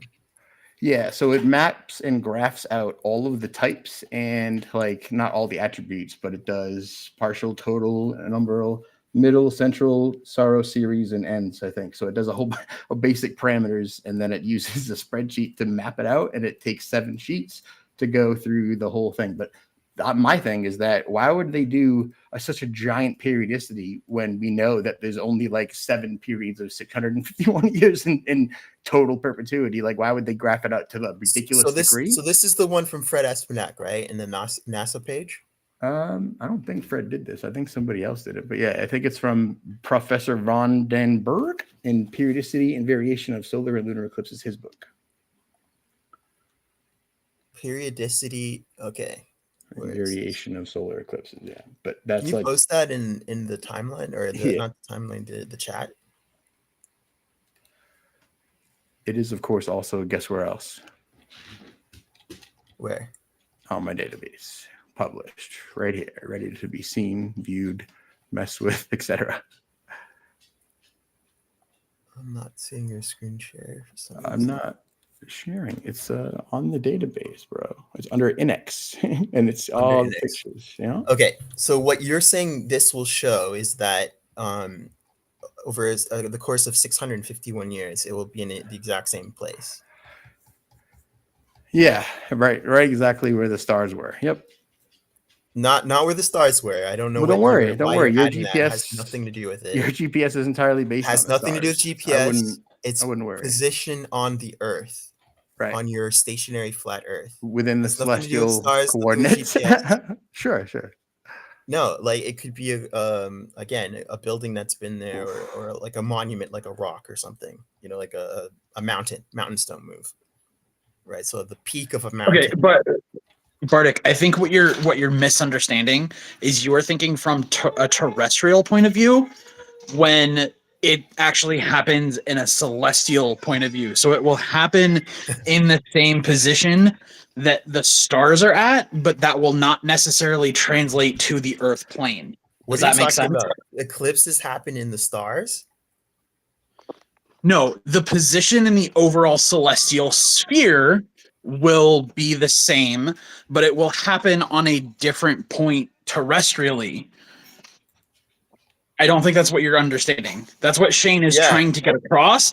That's what Shane is trying to get across, is that the stars progress ever so slightly every year. And so over the course of 657 years, it's not going to happen exactly over the same landmark terrestrially. But if you look at it from the stars are a sphere, it will happen in the same place This is a within new the sky. claim. This is a completely separate claim. Up to now, the claim has been that the eclipses recur in a cycle, and their shadow, where you can see it, happens cyclically on the Earth. Because if this is a completely you're wow, I don't even know how to deal with this. So you're saying there is variability in the celestial sphere, but so there's so there's variability on the ground, like on Earth. It doesn't happen in a cycle on our stationary flat plane. It doesn't recur. This is what you're saying, whoever that was, Huff? No, he said they both explained it pretty clearly that it's relative to the stars, and that if there's a slight rotation of the stars, then that's going to change on the Earth, right? So eclipses don't repeat on the Earth. Where it happens on the Earth does not repeat. It's not cyclical. This is what you're saying? Is that statement correct? Well, there still would be a cyclical pattern to it. So there would be a cyclical pattern. There you go. On the Earth. Yeah, so honestly, so like we're talking about a 651 year cycle, and we're talking about like a bet about a 651 year cycle, something 651 years down the road. I'm assuming this is all just a joke because we're not going to put something in escrow for 651 years. No, I would just have to show evidence that claim is wrong. We don't have to wait 51 years. How are you gonna?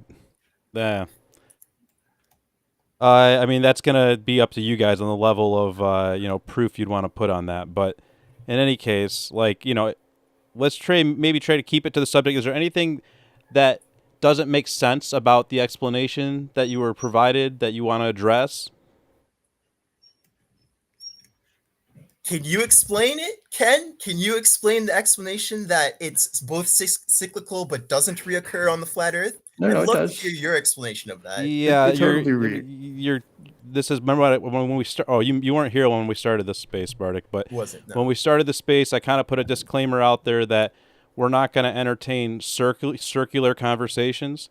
So if you're just going to be like incredulous and we're going to explain the same thing over and over again, and you're going to pretend like you're either going to pretend like you can't understand it or refuse to understand it, then okay, got it. All right. See, so this is so you're literally not even trying to entertain the conversation. Shane knows I am. You guys know Bardic, I am. why don't you go ahead? Let's do the exercise. All right, let's have Ken explain it. You just came in and let's said have Ken explain it. Let's have Ken explain it. I want you to explain Bardic, what's been explained. Bardic. I'd love to hear it. I don't want to take your microphone away. away. We're gonna let Ken speak now. Thank you.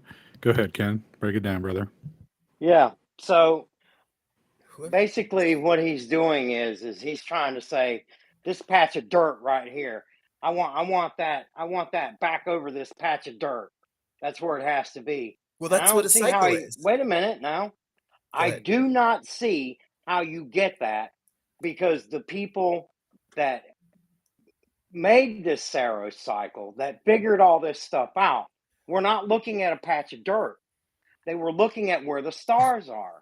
And if you know where the stars are, when those things happen, then you can follow the motion of the stars and say, okay, it's going to happen here because the stars will move and they will be here. So the location will be in that spot. And yes, it's going to come back around. But if there's progression in the stars over that period that do not repeat exactly over that patch of dirt, then it's not going to be exactly over that patch of dirt. You're trying to take something that is studied within the celestial sphere and is figured out by looking at the celestial sphere, and you're saying, why can't you put it on the ground? Well, you can, but you have to know where the stars are. If you know where the stars are, you can put it on the ground. If you don't know where the stars are, you can't put it on the ground. And so you're saying, well, it's not a cycle because it's not happening over this patch of dirt. But it is a cycle because it matches the stars, which was studied to begin with. I don't even know this stuff, and I've got that much just by listening. So And you're what on a you're mountain. doing is you're doing a little bit of giggling, a little bit of laughing, a little bit of shuffling over here and saying, but what about, and you're not listening. I can listen and I can pick up that much. So the solar eclipse has nothing to do with the stars except for the sun and the moon. And let's say you're on a mountain. The mountain doesn't move over the course of 700 years. Yo, real quick, you got 30 seconds to wrap it up, Bardic. So you're on a mountain, you observe the eclipse above you, a total eclipse. You're in the umbra, the shadow of the eclipse.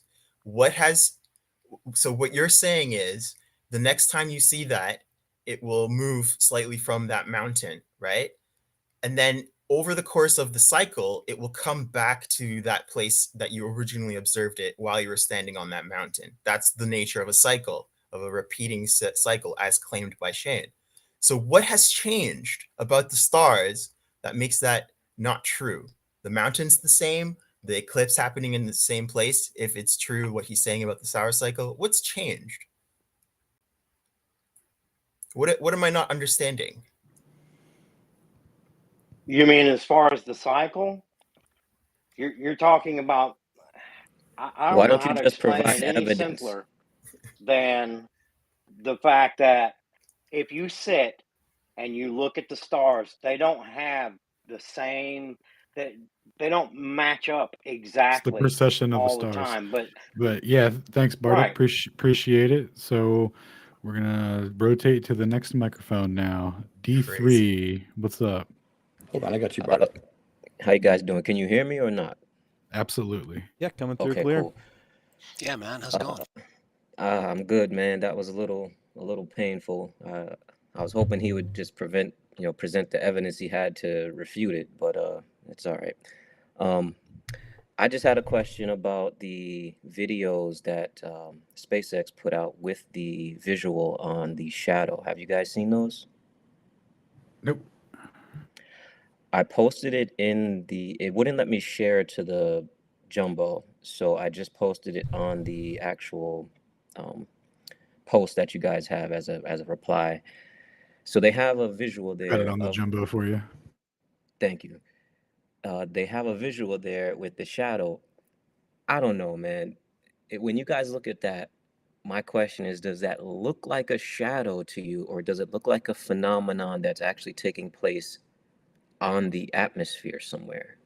Well, yo, I thought It looks like an overlay on the image to me. Yeah, I thought Right. this video looked insanely fake. Actually, my first watch of it earlier. Embarrassingly so. Yep, agreed. Okay. So you guys say CGI. All right, I got you. That's not even the one that I saw, but yeah, let me post the one that I saw because it looks just as fake. Okay. All right, cool. And what if? All right, so let's just play along with SpaceX and whoever else has videos like this, NASA or whatever. Let's say that that's how it looks. What would you infer if that's how it looks? Like, to me, it doesn't look like a shadow at all. Underneath it, yeah, we see a shadow, but from above, that doesn't look like a shadow to me. 200,000 mile, something 200,000 miles away.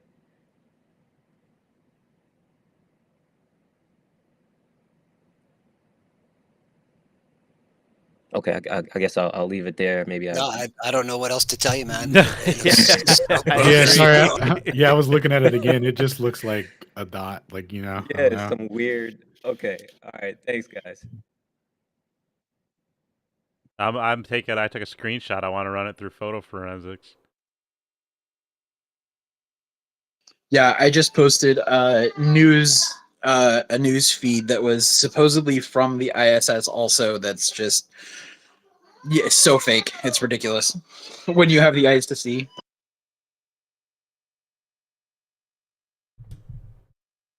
Oh, dude, they got ballsy with it. I didn't know they were doing these. Have you guys seen the Discover satellite images where they tried to use a couple of those to say that, like, oh, we got a glimpse of the eclipse shadow or whatever, and during our passage, and it looks so bad. Like, these look somehow worse. These are the upgraded versions, dude, of a closer thing. That's crazy because Discover's like, I forget what it is, but it's like 1,000,000 or so miles out, allegedly, and then the ISS is like what, 250 miles? Crazy. Anyway, let's take a look here and see what we got.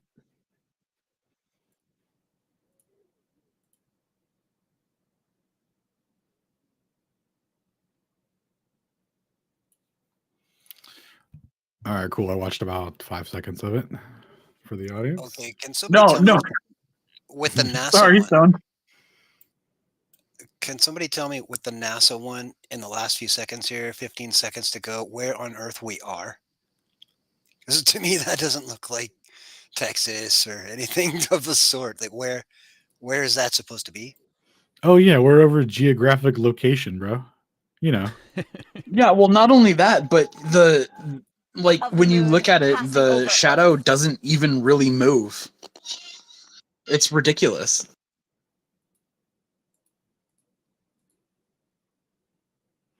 Yeah, I just tweeted him. I want my money back. I want my money back.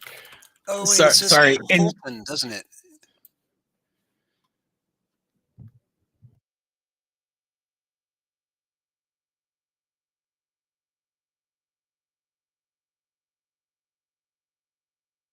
Give me a sec. I gotta check that out on Google Earth. I think it said Holton right at the beginning. And yeah, that's not Houston, is it? Is that a typo? It looks like it says Holton to me. Yeah.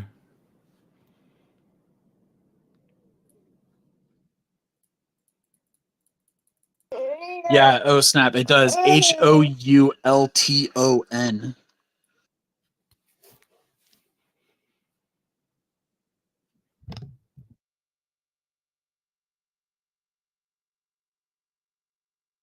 All right, we got a post here from Shane. I think, were you following up with Bardic here? You want to walk us through the post in order, Shane?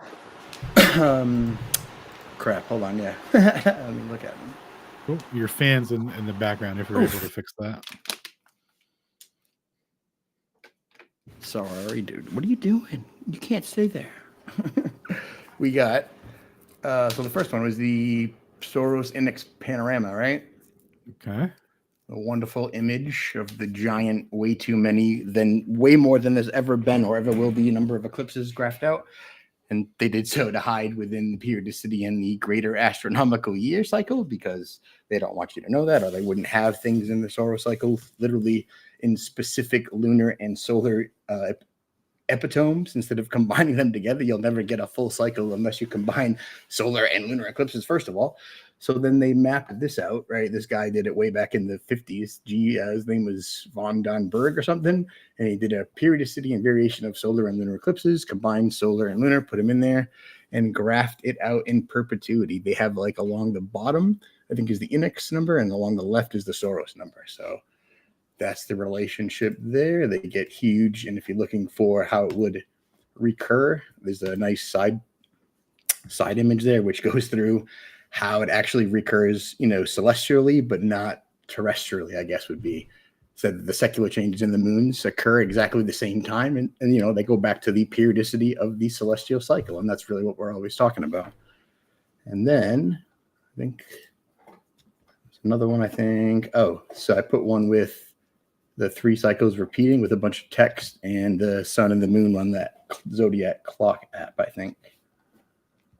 Right, so that one is a bunch of text that goes through really the recurring periodicity of Saros and how the draconic, synodic, and animalistic months sort of repeat and coincide. And then when they do repeat, they repeat exactly. But where they repeat is 4 degrees different or 4 minutes different because of sidereal and solar difference. And that's the actual precession of the equinox. So that causes the actual precession of the lunar cycle into the grand lunar cycle. And that's how we get the actual repetition all the way back to where it started.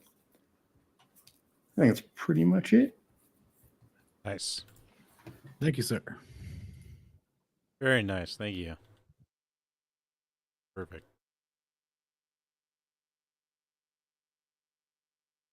All right, we got a post from Bradley. It says, this may seem to nitpick, but honestly, I'm trying to help you guys out and prevent some other glober from making a big deal over you guys being wrong about anything. My advice is to stop saying that the figures on the NASA website come from Fred Aspernak, retired in 2009. If you look at the NASA website, you will see that the calculations are now done by Ernie Wright. Again, I know you guys are getting the name wrong, but obviously nothing that's not, but it proves absolutely nothing about the actual question we were debating. But it might just serve to prevent some needless bickering around irrelevant details. Just a suggestion. Thanks for hooking that up, Bradley. Much appreciated. I mean, but that still doesn't change the fact that Fred's the one that went around and gathered up all the ancient knowledge and put it all into one source, right? I mean, everyone is still using Fred's data, no matter who the frick is working at NASA today. Pretending to calculate the new Besselian circumstances of solar eclipses. But like, Fred is still on YouTube, actively doing this stuff, talking, and has his own channel, was definitely broadcasting this eclipse. Like, Fred is the man. They're like, yeah, but he works at NASA. And it's like, yeah, he works at NASA the way a tenured professor on vacation sabbatical works for the dean, right?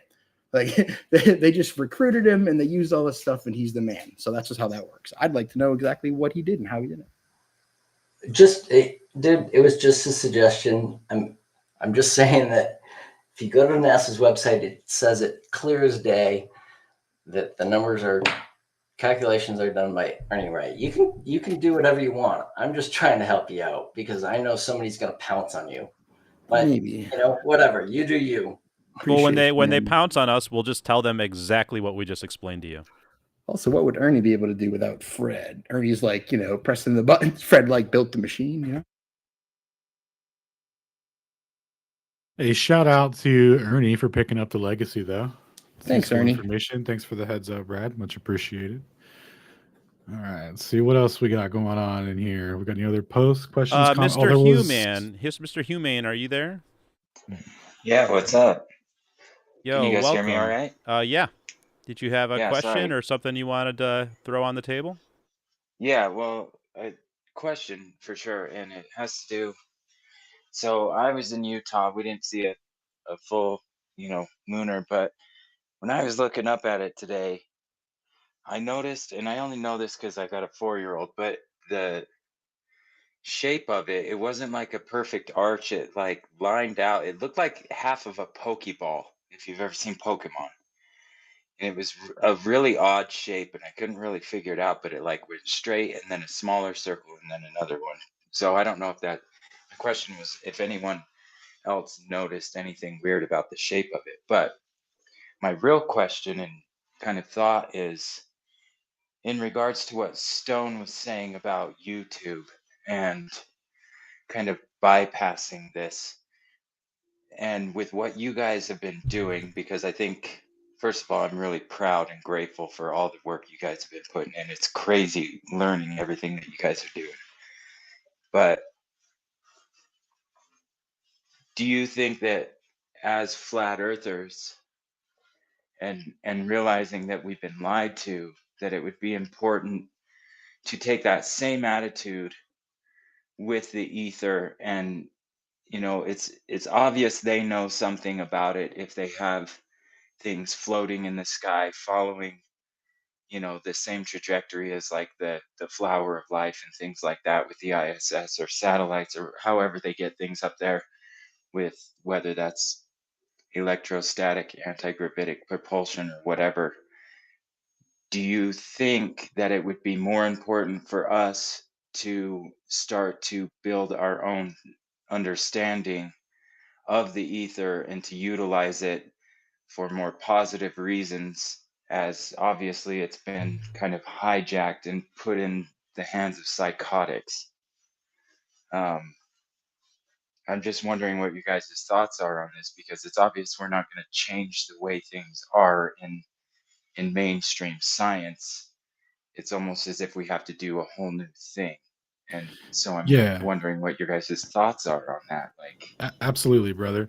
So one of the biggest thing that I noticed while, doing this research on the subject and going over the history of it is that their interpretation of reality is just a model. It's all based on mathematics and probability functions applied to wave mechanics, which come from the concept of how many oscillations are happening per second, like cycles and a frequency, like hertz and all that. So it's everything that they've been describing this whole time has always been about uh, oscillations per second, like waves in a medium, like what's waving, right?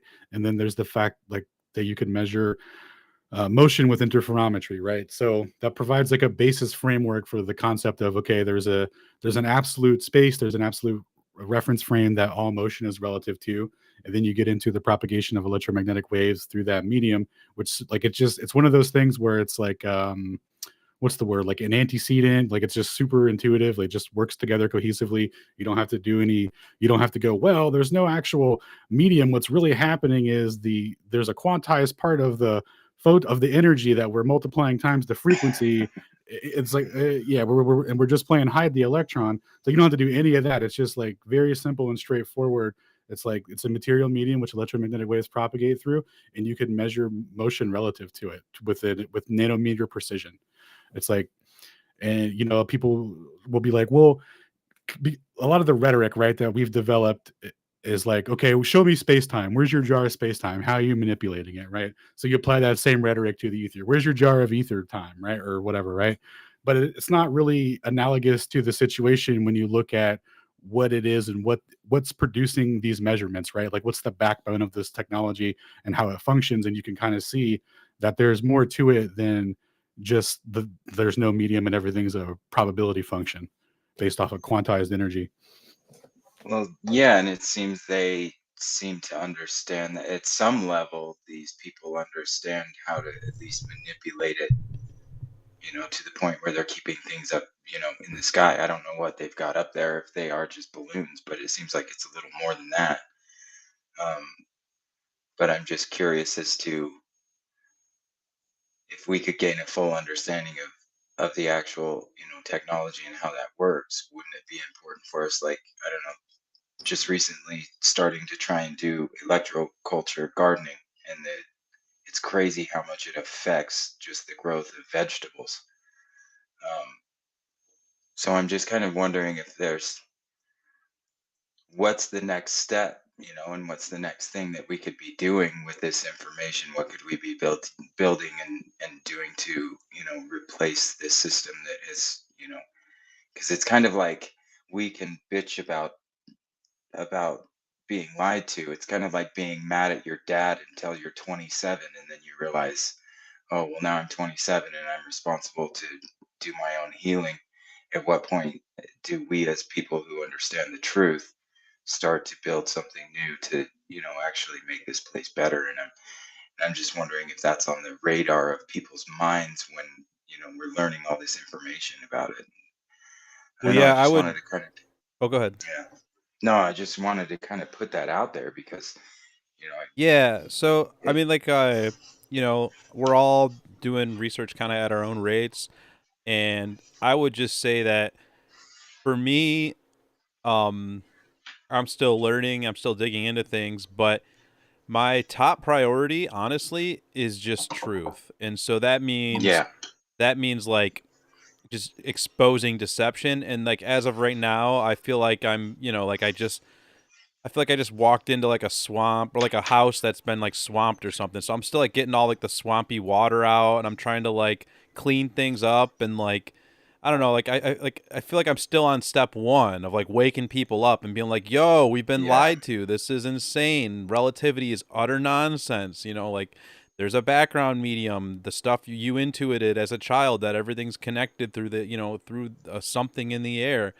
Like that stuff is all like that's me. Like that's my priority right now. Like ring that alarm bell, wake people up, get people interested in science again. Because I think like for me, I know for me, realizing oh, that got me interested in science again.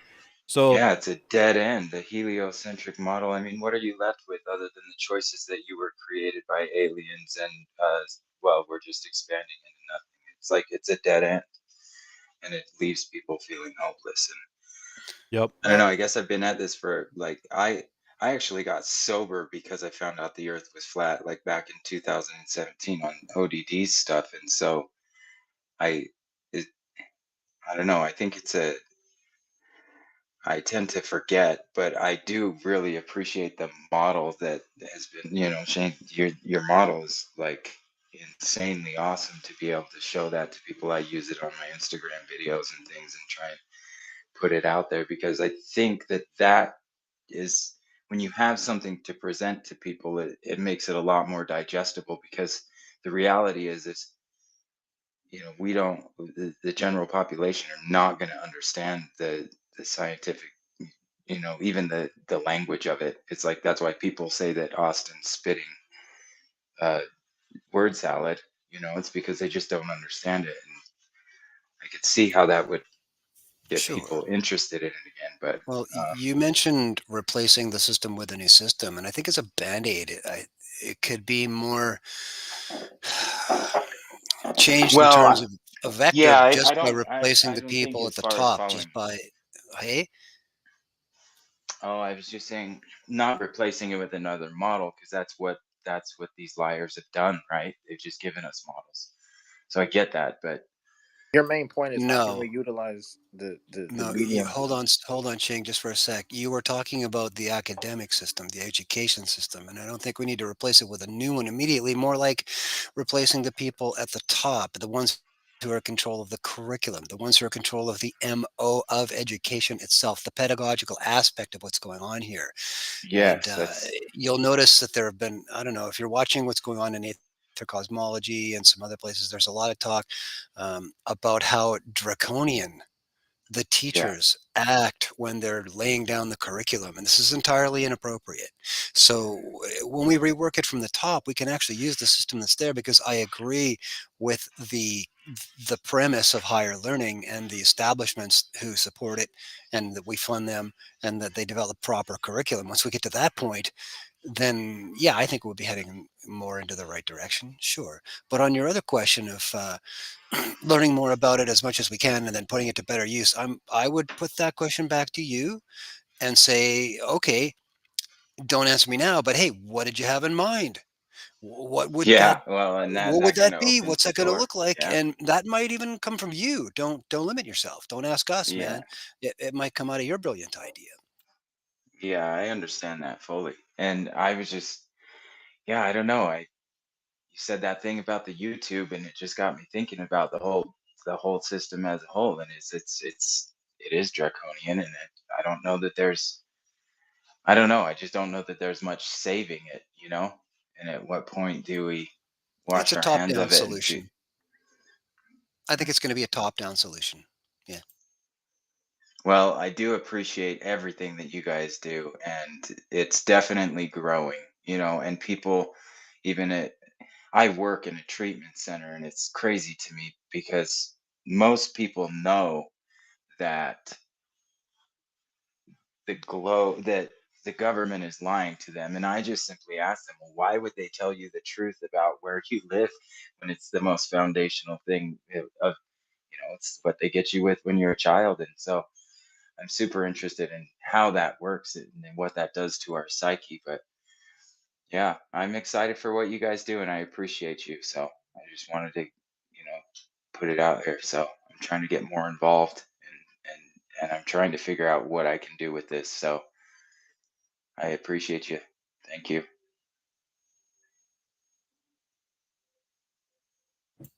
Also, Well, shout out to Kat down there on the list. I see you, and I hope the DMSO is working.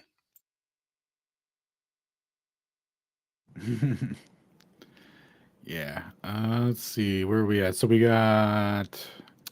Let's see, Jason. Do you want to come up tonight? You had some critiques earlier on the timeline, or some thoughts, maybe. Would you like to discuss and share? Maybe we can have a conversation about it. If not, totally cool. We can move on to Jared, who just came on. Let's see. Broken Dreams. We got Broken Dreams. Did you accept that? Let's see. All right, cool. All right, we'll send Jason and Mike in case he wants to come up. I can't even see. How does this work?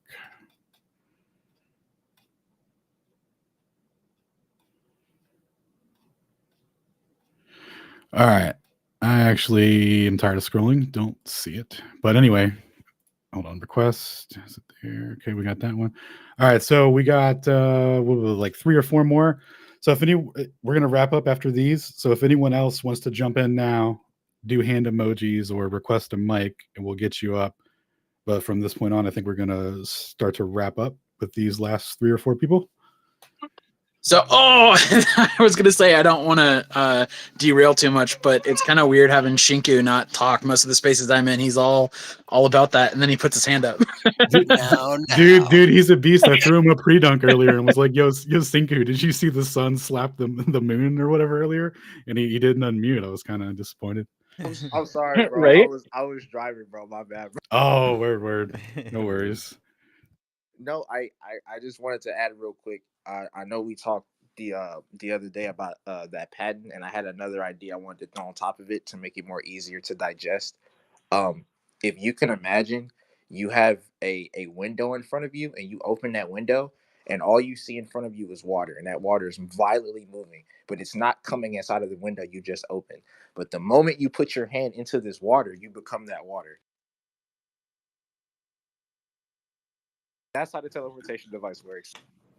Ah, the old remolecularized structure water teleportation mechanism. Yeah, that shit. Okay. Yeah, and then their inertial mass device, which is basically anti-gravity, it puts obviously a bubble around you, but like I find it funny how whenever you move, you gain mass because the background medium is like becoming part of you. So it's like whenever you're running, you're not getting tired because like your weight hasn't changed, the pace you're going hasn't changed. Why are you getting tired if you're running endurance? It's because your mass is changing because you're taking on more of the medium since you're moving through it.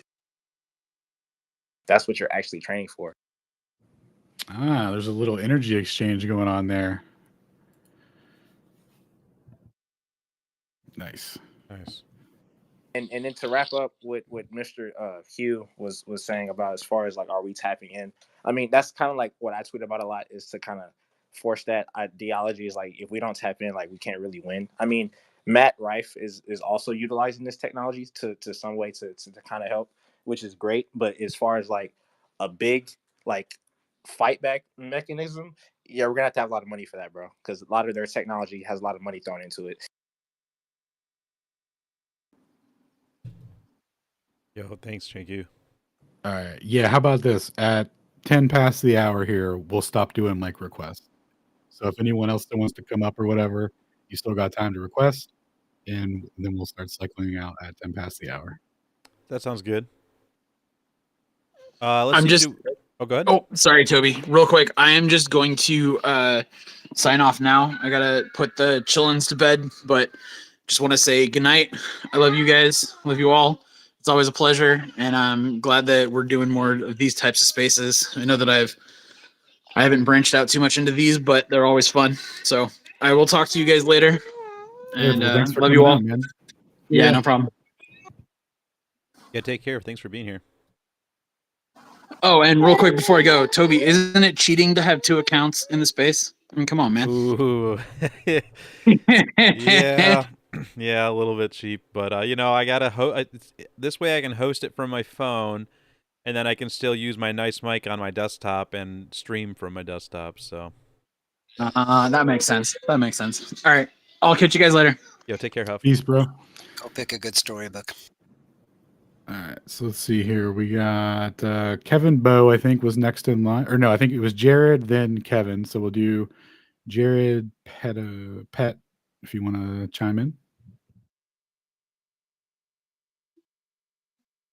Can you guys hear me? Yes, sir. Okay, I got a question, right? Okay. So the divers, they just found an underwater cavern that has more water than Earth. So that obviously debunks the fact that asteroids brought water to Earth. The water was already here. So aren't a lot of the things that we're being told not true, but the things that we read are still true? Because they always said that water came from Earth and Mother Earth.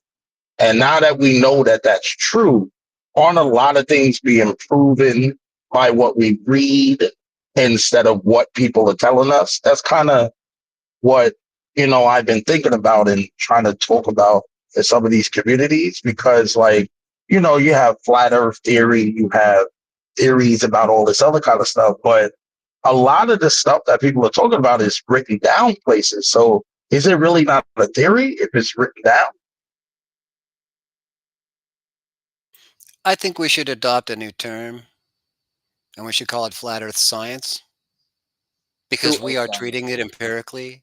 We are using the scientific method as much as we can because the globies demand it of us. And I think that what we do is worthy of that kind of respect by use of that kind of term. So call it flat earth science from now on. Right, because we need to stop using theory, because these things are no longer theory that we're Theory, belief, finding. cult, all those words. Theory, belief, cult. You pick your E, none of the above word. Just use science instead and watch it grow as a new colloquial. Right, because isn't now that we found things about Jesus, we found things about Noah, and we found things about trees from different thousands of years ago. It's now science. It's no longer theory. We found this stuff. It's science. Well, on the one point, I will agree with you that we've found silicon-based tree growth, and that it's massive compared to the scale on which we live. I'll agree with you on that one. Exactly. Like, we're finding these things. I mean, and yes, there's a lot of, hey, I don't believe that, or hey, I don't believe this. But when you find it and you see it, it kind of gets rid of belief and theory. It's now science. Hey, prove me wrong. Yeah, it's empirical evidence. Got to use the terms that they love to hear. Use them right on back.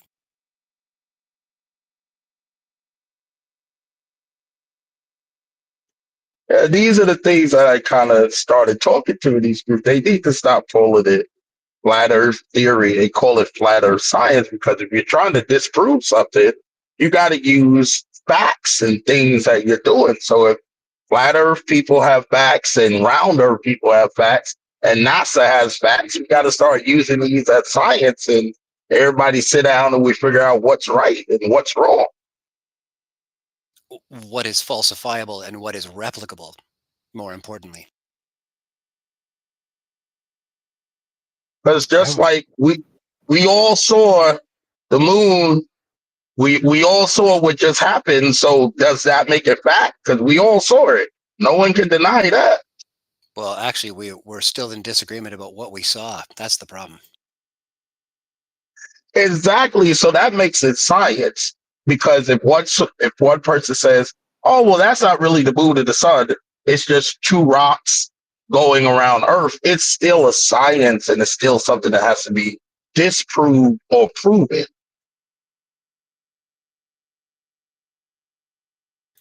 Yep. Hence my comment about falsifiability and replicability. That those are the governors.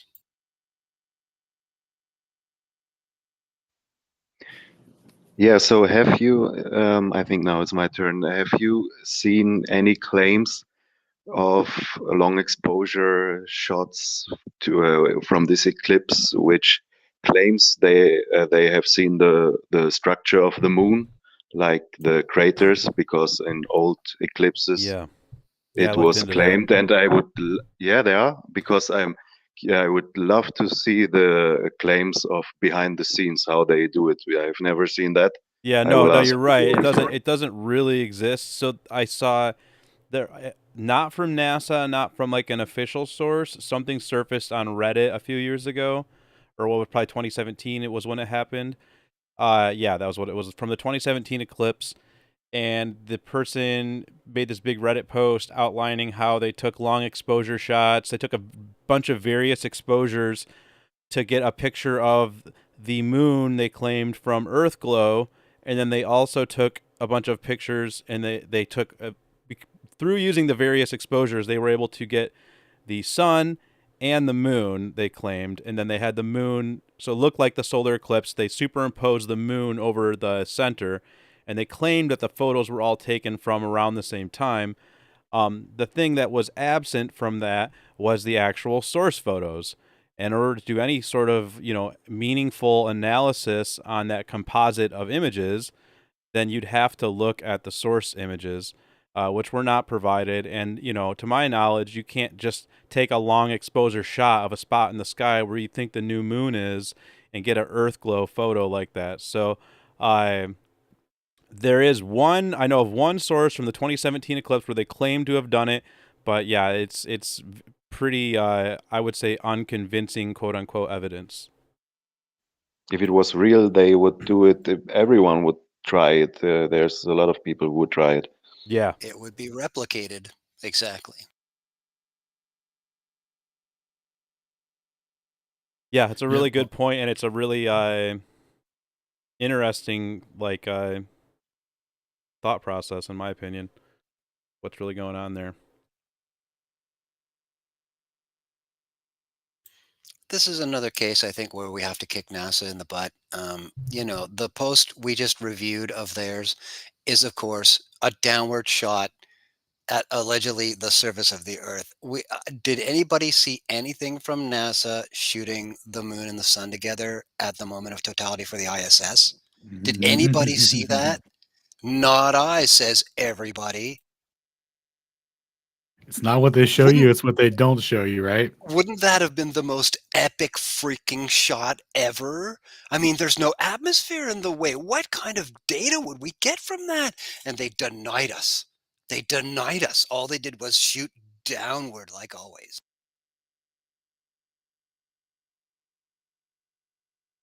Maybe they'll get it next eclipse, dude. When's the next one? 200, 300 years out? Yeah, something-ish. We'll get them next time. All right, so let's see here. We got... I'm just going to make an arbitrary order now. I remember Mega Kaga was in. Yeah, we got Mega Kaga, Brian Cash, Flatless, and Xavier. All right, let's do Maga, Brian, Xavier, Flat. Sounds good. Hi, everybody. I'm Maga Kaga. I don't know if you guys... What's up? I don't know if you guys discussed this or not earlier, but I've been in the space for about an hour now, and I haven't heard it, so I thought I'd bring it up. My experience of the eclipse today. I got to work at about 7 o'clock when the sun was just coming up, and I live in Jacksonville, Florida, and there was about 10 to 15 visible planes with miles long lines of smoke, just perfectly thin, lines of smoke coming out of them. And I immediately noticed that it seemed to be more planes than usual because I get to work at the same time. I look at the sky when I get there, and I started noticing them. And today was particularly bad to the point where I could predict what was going to happen because I'd seen it before. I knew that it would become so overcast that the sky would just be gray. I mean, it was a beautiful blue morning, and there was a few streaks in the sky, and it looked amazing, but I knew that it wasn't going to be great. And I took some pictures, and I just wanted to know what you guys thought about what they're doing to the sky with these planes, because, they say it's condensation, but I think that's adorable that they say that because it clearly ruins our skies. And to the point about the convincing globers, I have a problem with that because I can't take them seriously anymore.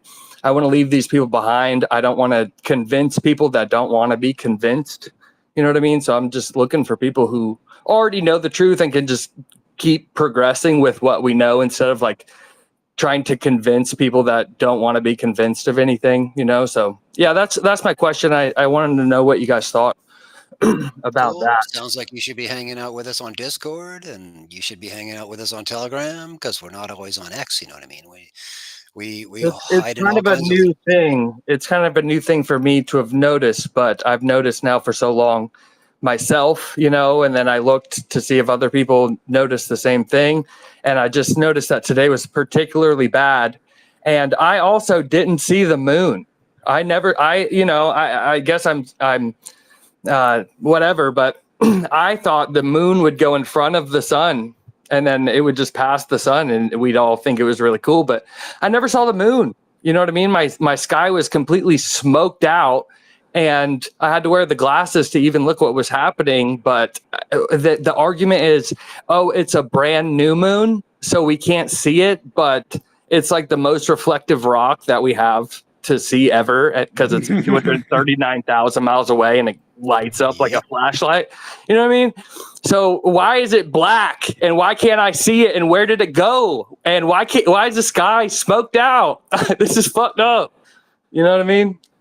Yeah, so Jacksonville's on the West Coast, right? No, East Coast, Florida. Oh, it is east. No, Yeah, no. I mean down when you go down the Florida arm. That, you know, Lauderdale's on the East Coast. You're on the West Coast. Yeah? I'm not on the West Coast of anything. You're on No, the Texas side of Florida. I'm Atlantic. It's not Gulf of Mexico. Oh, you are on the east side. Okay. I stand corrected. I was just thinking about your place, geographically speaking, about why they would be dropping chemtrails so early in the morning. But I guess Well, maybe I live next to I a didn't check very the weather big there. military. Yeah. It's I'm probably sorry. more important that you check the weather there to see if your predominant wind direction was from the southeast this morning. That would be why you might have seen more of them in your area.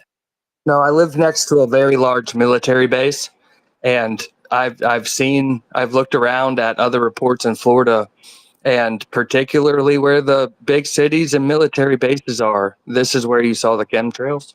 You know what I mean? There's a huge there's an awesome, like, I was thinking about that SpaceX video footage they put out, and that's, I mean, if that was Florida, if any part of that footage was Florida, where the eclipse apparently went over, because it was at least 3/4 full today, but I didn't see Florida on that SpaceX video, and that's not what the clouds look like at all.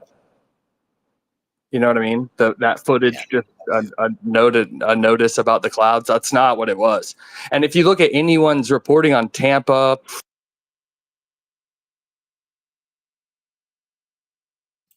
I think we lost you there. You still there? We lost him. oh, I'm sorry. Yeah, I'm anyway, I was talking about the reports out of Tampa, Fort Lauderdale, Orlando, and other places. I mean, we were just covered in sprayed smoke, and I watched it happen, and something is going on there. They don't want you to see it, or they're making you inhale it, or both. Something's happening there. I think they know a lot of awake people are watching it and probably want to analyze it on different levels. For example, the aspect of polarization, and that there might be a body up there just as massless, just as holographic, which is functioning as some kind of polarizer, which will just cut off the light as you bring it in front, and it'll occlude. You know what I mean? That we don't even think about those things on those terms because we were brought up globies, but they know now, cat's out of the bag. Thousands upon thousands upon thousands are all standing around looking at it going, well, let's take a closer look. But you can't with that kind of cloud cover, right? So let me ask you this: do they have they predicted this eclipse? Do you know about the prediction of this eclipse? Years and years and years ago. How many years ago did they predict what Take we it away, saw Shane. today? Do you know? And if they did, and we know the Earth is flat, how did they do that? Because we can do that. That's all an observation, regardless of model. And Shane will definitely back up exactly. Yeah, we actually went over that in great detail in the beginning. Star thing. Okay, it's the stars. So that just makes me think it's even more stationary than it is. I mean, I'd have to believe we're moving at such incredible speeds and nothing changes. You know what I mean? We've been able to plan this for so long. Why are people like, why? I mean, this expanding and inflating and deflating and big banging, and it's just, y'all are spinning. It's not doing any of that. No, it's the same. We predicted this a long time ago. That's how I felt. But did you guys not notice anything in the sky though? Where you guys lived, you didn't look up. You don't share this concern about just the local spraying.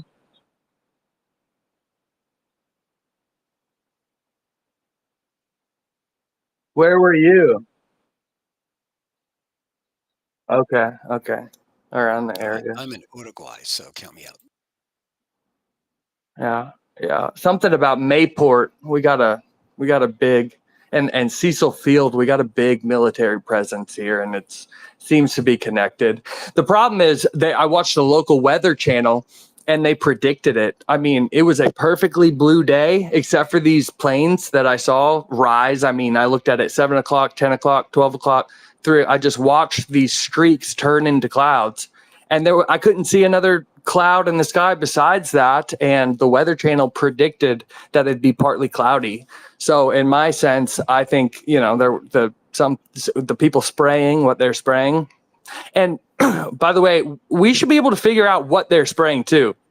If you guys believe that they're spraying something, we should be able to test the air quality pretty simply and easily, if that's not an idea we've had. That was actually done well over 20 years ago by a Dr. Carnicom. You might look him up. He did several lectures back then. Carnicom. Well, it was 20 years ago. Yeah, well, ain't nothing changed, man. It's the same shit. What did they spray today? What do you mean it's nothing changed? Anything from barium to aluminum oxide, hydroxide, which it is barium and I know, but I'm not relying on a 20-year-old you ask study me a question, to but you're figure not out. listening. You're not listening to the answer is the question. The problem here. So talking about what they sprayed in the sky today. It could Hey, also hey, be my man, blank, let him talk because we're gonna be wrapping you up soon. So okay, it could also be blank PNA cells if you know what those are. Different other very upgraded in terms of their DNA bacteria, which are unbelievably heat tolerant. There are many different right. things. I'm wondering how can we find out what it is today? That's all I'm saying. I understand the million things it could possibly be that we don't know, but isn't there a way we can just test the air today and find out what they sprayed today and look at it and be sure about it? I'm offering you a path to find exactly the people who are continuing to work on this. Are you interested in that? Yes. Okay. I do understand it in that context. Carnicom. Carnicom. He's a doctor and he's a lecturer. He does the analysis himself, and you want to know what's in him. That's the direction you might want to go. That's what I'm saying. Thank you. I very much appreciate that. Thank you for your time, guys. It is my absolute pleasure. Thank you. All right, so we're gonna hit up Brian Cash now. Brian, what's good, brother?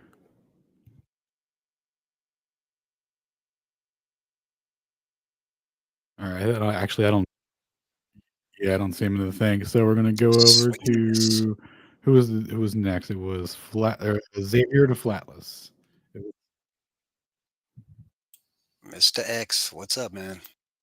What's going on? What's up? Mike is having some issues, but yeah, I'll be quick. First off, awesome to space, guys. I'm disappointed in a lot of people who are in the comments sections that had issues with your models and your explanations are not here when you guys are live, ready to answer questions. It is what it is, right? But I just wanted to highlight what Stone said. That falsifiability is a key element to all of this, right? The gentleman earlier was talking about science, and I take for granted that people don't elaborate on what that means.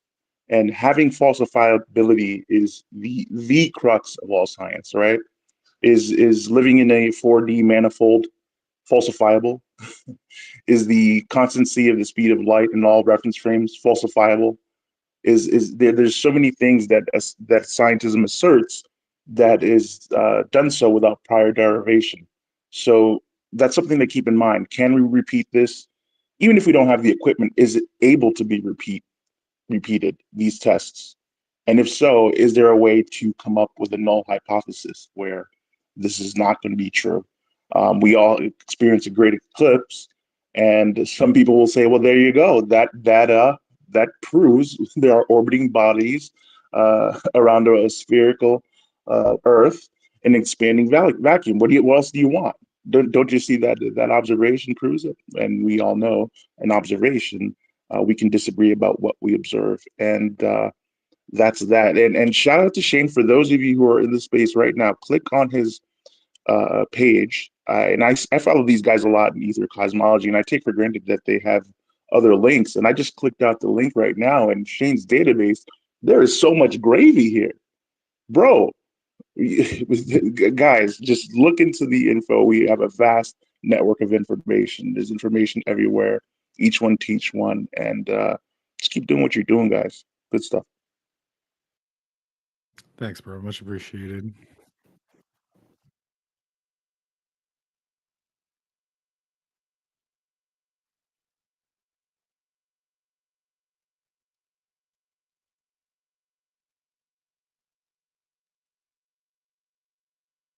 Yeah, we love this community, man. We had such a small community before we got to Twitter. We didn't realize there were so many other people fighting the same battle on different lines, man. This is great to combine forces, consolidate effort, and let's be efficient and streamlined.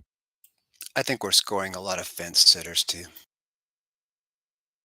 That debate we did definitely had that effect, I feel.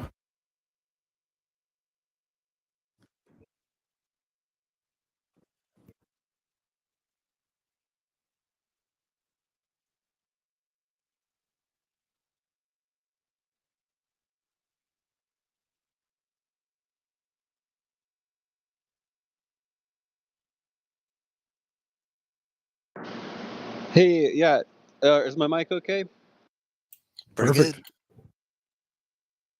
Yeah, I just wanted to say much love to all you guys. I really appreciate all the work you do. I usually just listen. I work a night shift job, but I'm on my break right now, so I took the chance. What I wanted to say was, I've spent pretty much the whole last year talking about this to people in real life. I feel like it's easier than doing it online, even though I have done that just on my personal accounts a little bit. And I'm kind of just sick of, telling this stuff to people that don't necessarily want to hear it. So I think I want to try a new approach, and I'm in the process of just getting a ton of flyers and stickers made. And I want to just start throwing them up everywhere, all over my town. I think I want to do one that says, like, Earth is never measured to be curved, Earth is never measured to be in motion. So I was just going to ask if you guys had any feedback on that idea, and maybe if you had anything, Dude, that any sounds ideas awesome. to put down. That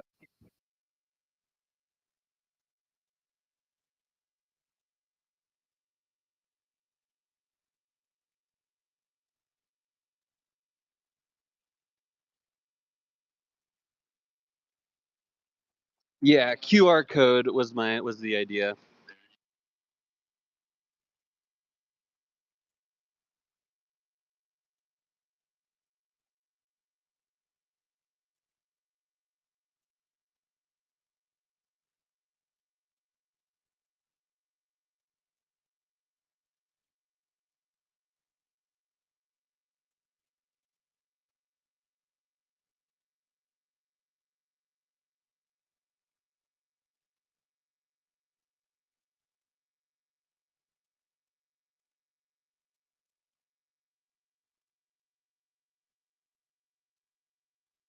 great resource. Hey, Flat, can I give you some extra strat on these people you Yeah, talk man. about in real life, and the ones who are just not not up to the game, as you might might think of it. I would suggest that you could snare these people by their ego right up front. You have to work with the first presumption and get them to begin to answer all of your questions with yes, starting with, "Hey, are you an open-minded person or not?" And like, are you open for new data to find out new things about reality, or not? Or would you just rather live the way you live now and be in the dark? Which do you prefer? And what you're really doing is you're impressing upon them that you're analyzing them as a person, and that involves ego in two ways now on their side of the fence, that they have to worry about their reaction to you. And they're obviously reflexively going to say, "Oh, yeah, I'm open minded." And now you have them. You keep reminding them of that initial premise to your discussion. And the door's wide open, necessarily so, pinned open by their own ego, as long as you start with the basic premise. You know what I mean? That's a Yeah, great man, I tip. like that a lot. I'll definitely put that to use. I actually got to run, but again, thank you guys so much. My life has changed exponentially since I've started learning from y'all. So keep it Cool. up. Let us know how it works. Hey, peace, man. We're glad to be of service. Build off of that, bro. You need the yes momentum. All right. Did you do the promo for Shane?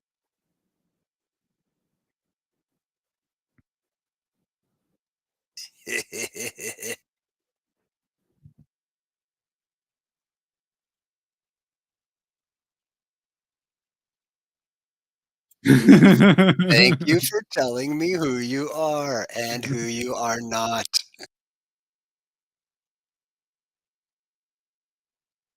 Oh, I was gonna ask, did Shane do the promo for Tuesday? Or did you already cover that?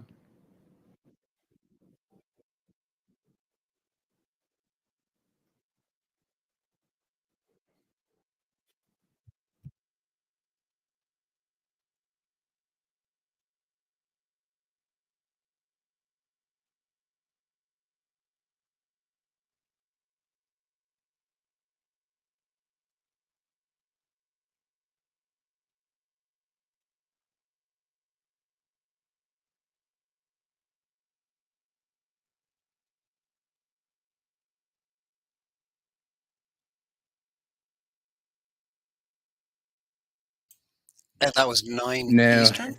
it's mostly going to be just electrostatics, gravity, and the accelerated math. 9 Eastern, 6 Pacific, because he's in Pacific, I think. Nice. And that'll be live on Jared's channel. Oh, sorry.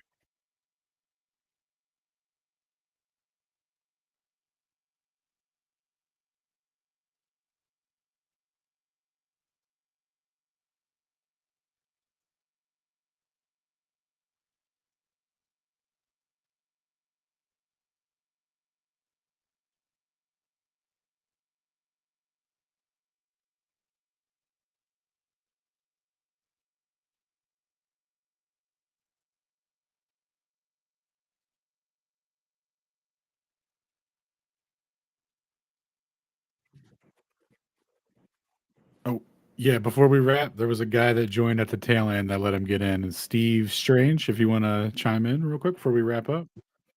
No, you're Yeah, good. sorry. I forgot to mention that. Hey guys, pleasure to be here. I just wanted to drop in real quick, and I just saw a poll that was talking about which term would be better, flat Earth or true Earth, and I just wanted to comment on that alone. I think using the name True Earth speaks volumes, not only for those of us that know very well what we're dealing with, but we're also very comfortable with calling it that, and it also will define anyone else that feels comfortable with using that, because I mean it couldn't be any more correct. And then if there's any like Globers out there that are in strict defiance, they easily call themselves out because they wouldn't be willing to call it True Earth, and we all know very well what's going on. I just wanted to comment and say I think that's a good way to kind of move forward, is to maybe use that more, because flat Earth has gained such a negative stigma. The stigma on it immediately impacts, I guess someone would immediately visualize a frisbee in space whenever that name is used. So I think if we kind of change that name up and start getting used to using that, it would maybe hit on a much more, good vibes and truer lines. I don't know. On first impulse, superficially listening to what you're presenting, I can see your point. But then again, I think it's time we just own it and cast aside the negative stigma and ignore that. That you need to stand just as strong as you are on the knowledge, right on yourself in interaction with other people in any way, social media, in real life, you pick. Um, no, I don't think we need to be making up another name. That reminds me of when I used to live in New Zealand, and the power company were just dicks. And there's actually, I shouldn't say the power company, because there's about 8 of them or 12 of them now, if I'm sure. And the one that was servicing our area of the island were just the worst. They were as people, the way they're billing and all kinds of other nasty issues with this company. And they didn't make the decision to change anything about the board, anything about who's in control, anybody who's managing, anything about their transmission policy, anything about their hardware, nothing to do with anything. All they did was change the name of the corporation. And all of a sudden, we as customers were supposed to believe that they're a different entity and they're going to somehow operate differently. And I think that's cheesy as hell. So again, if we see this from the Glober perspective, that, oh, they're not flat earthers now, they're true earthers now. Oh, they're just hiding from the stigma. They can twist that so many different ways. And I think no, buck stops here, bro. Right here. We got the facts, we got the evidence, we got the points, we got the irrefutability, and we're prepared to show it to them anytime they want to look. And anybody who suggests negative stigma about flat Earth just isn't paying attention, or they're just an anti-flat earther, and we know how to treat them. And we should use that term the way the mainstream are using flat Earth. That you're an anti-flat earther, is that true?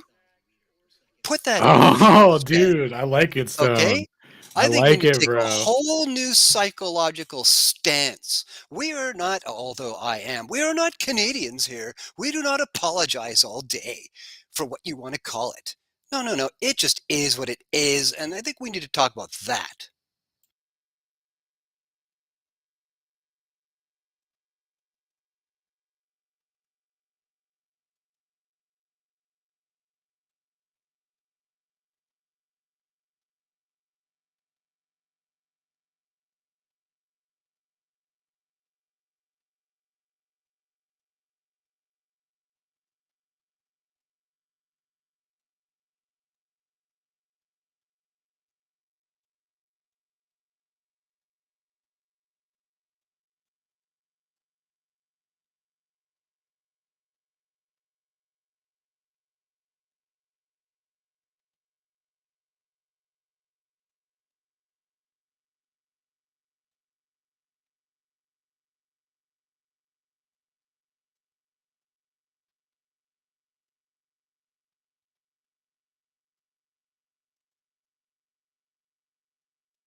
The goon.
Yeah, I agree with that.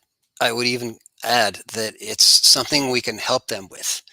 And we have to get them to look more critically at themselves in regard to their beliefs and bring them to the line and over the line, frankly, that they are not what they believe. They are something, and that something happens to believe something at this moment.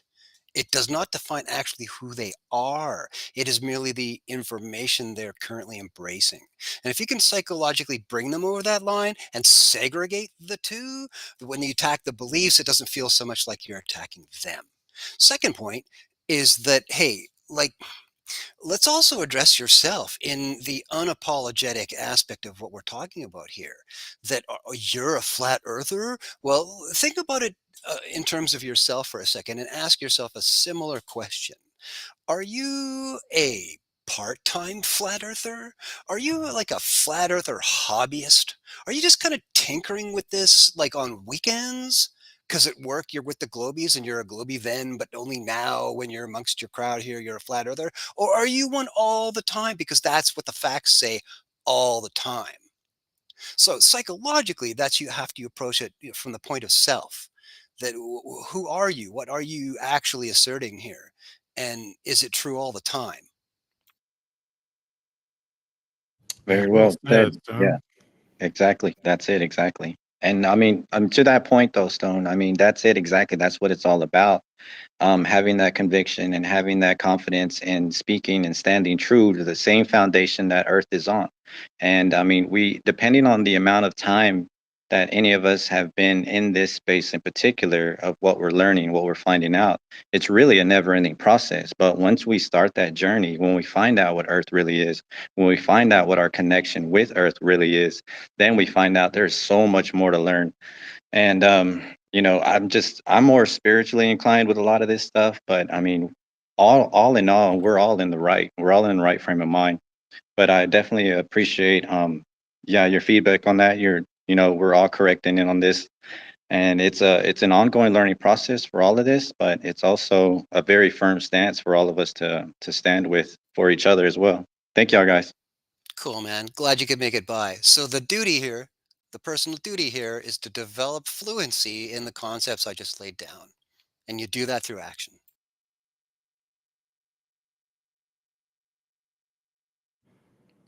Nice. And that's why you're head of quality assurance, bro. You keep us on track. All right. Well, that wraps us up for the night. Thanks everyone for coming out. Much appreciated. Toby, do you want to roll the outro? Yeah, so thanks for being here. I just passed it off to you. Oh, yeah. So All right. sure. Well, he's muted, so I guess. Oh, hey, yeah. Sorry. No. He has to. Man, I was... Oh, he has to do it, Shane. No. He has to. There's no. Yeah. Yep. Okay. True. So yeah, thanks everyone for being here on X, Twitter Spaces. This has been awesome. Sorry for the few little bit of technical issues we had there in the beginning. Not much we can do except ping Elon with a couple of tweets. I'm sure he'll reward us. And don't forget to pop in on Jaronism's channel tomorrow at 9 p.m. for Shane's debate with Ozian. And on Thursday, we'll be doing reading on spectroscopy. And on Friday, don't forget to pop in for Flat Earth Fridays with the level heads. And I believe we're probably going to do another Brenner reading on this upcoming Sunday of readings of Michael Brenner's work. Those have been going pretty well. So we'll probably do another one of those. And yeah, thanks everyone for being here. And yeah, I'm going to go ahead and close the space out. And yeah, take care, y'all. Yeah, thanks all. Great community. We love y'all. Rock on. Peace. And to the stream, thank you for being here. I will talk to you all tomorrow night. Oh, apparently that's not the process.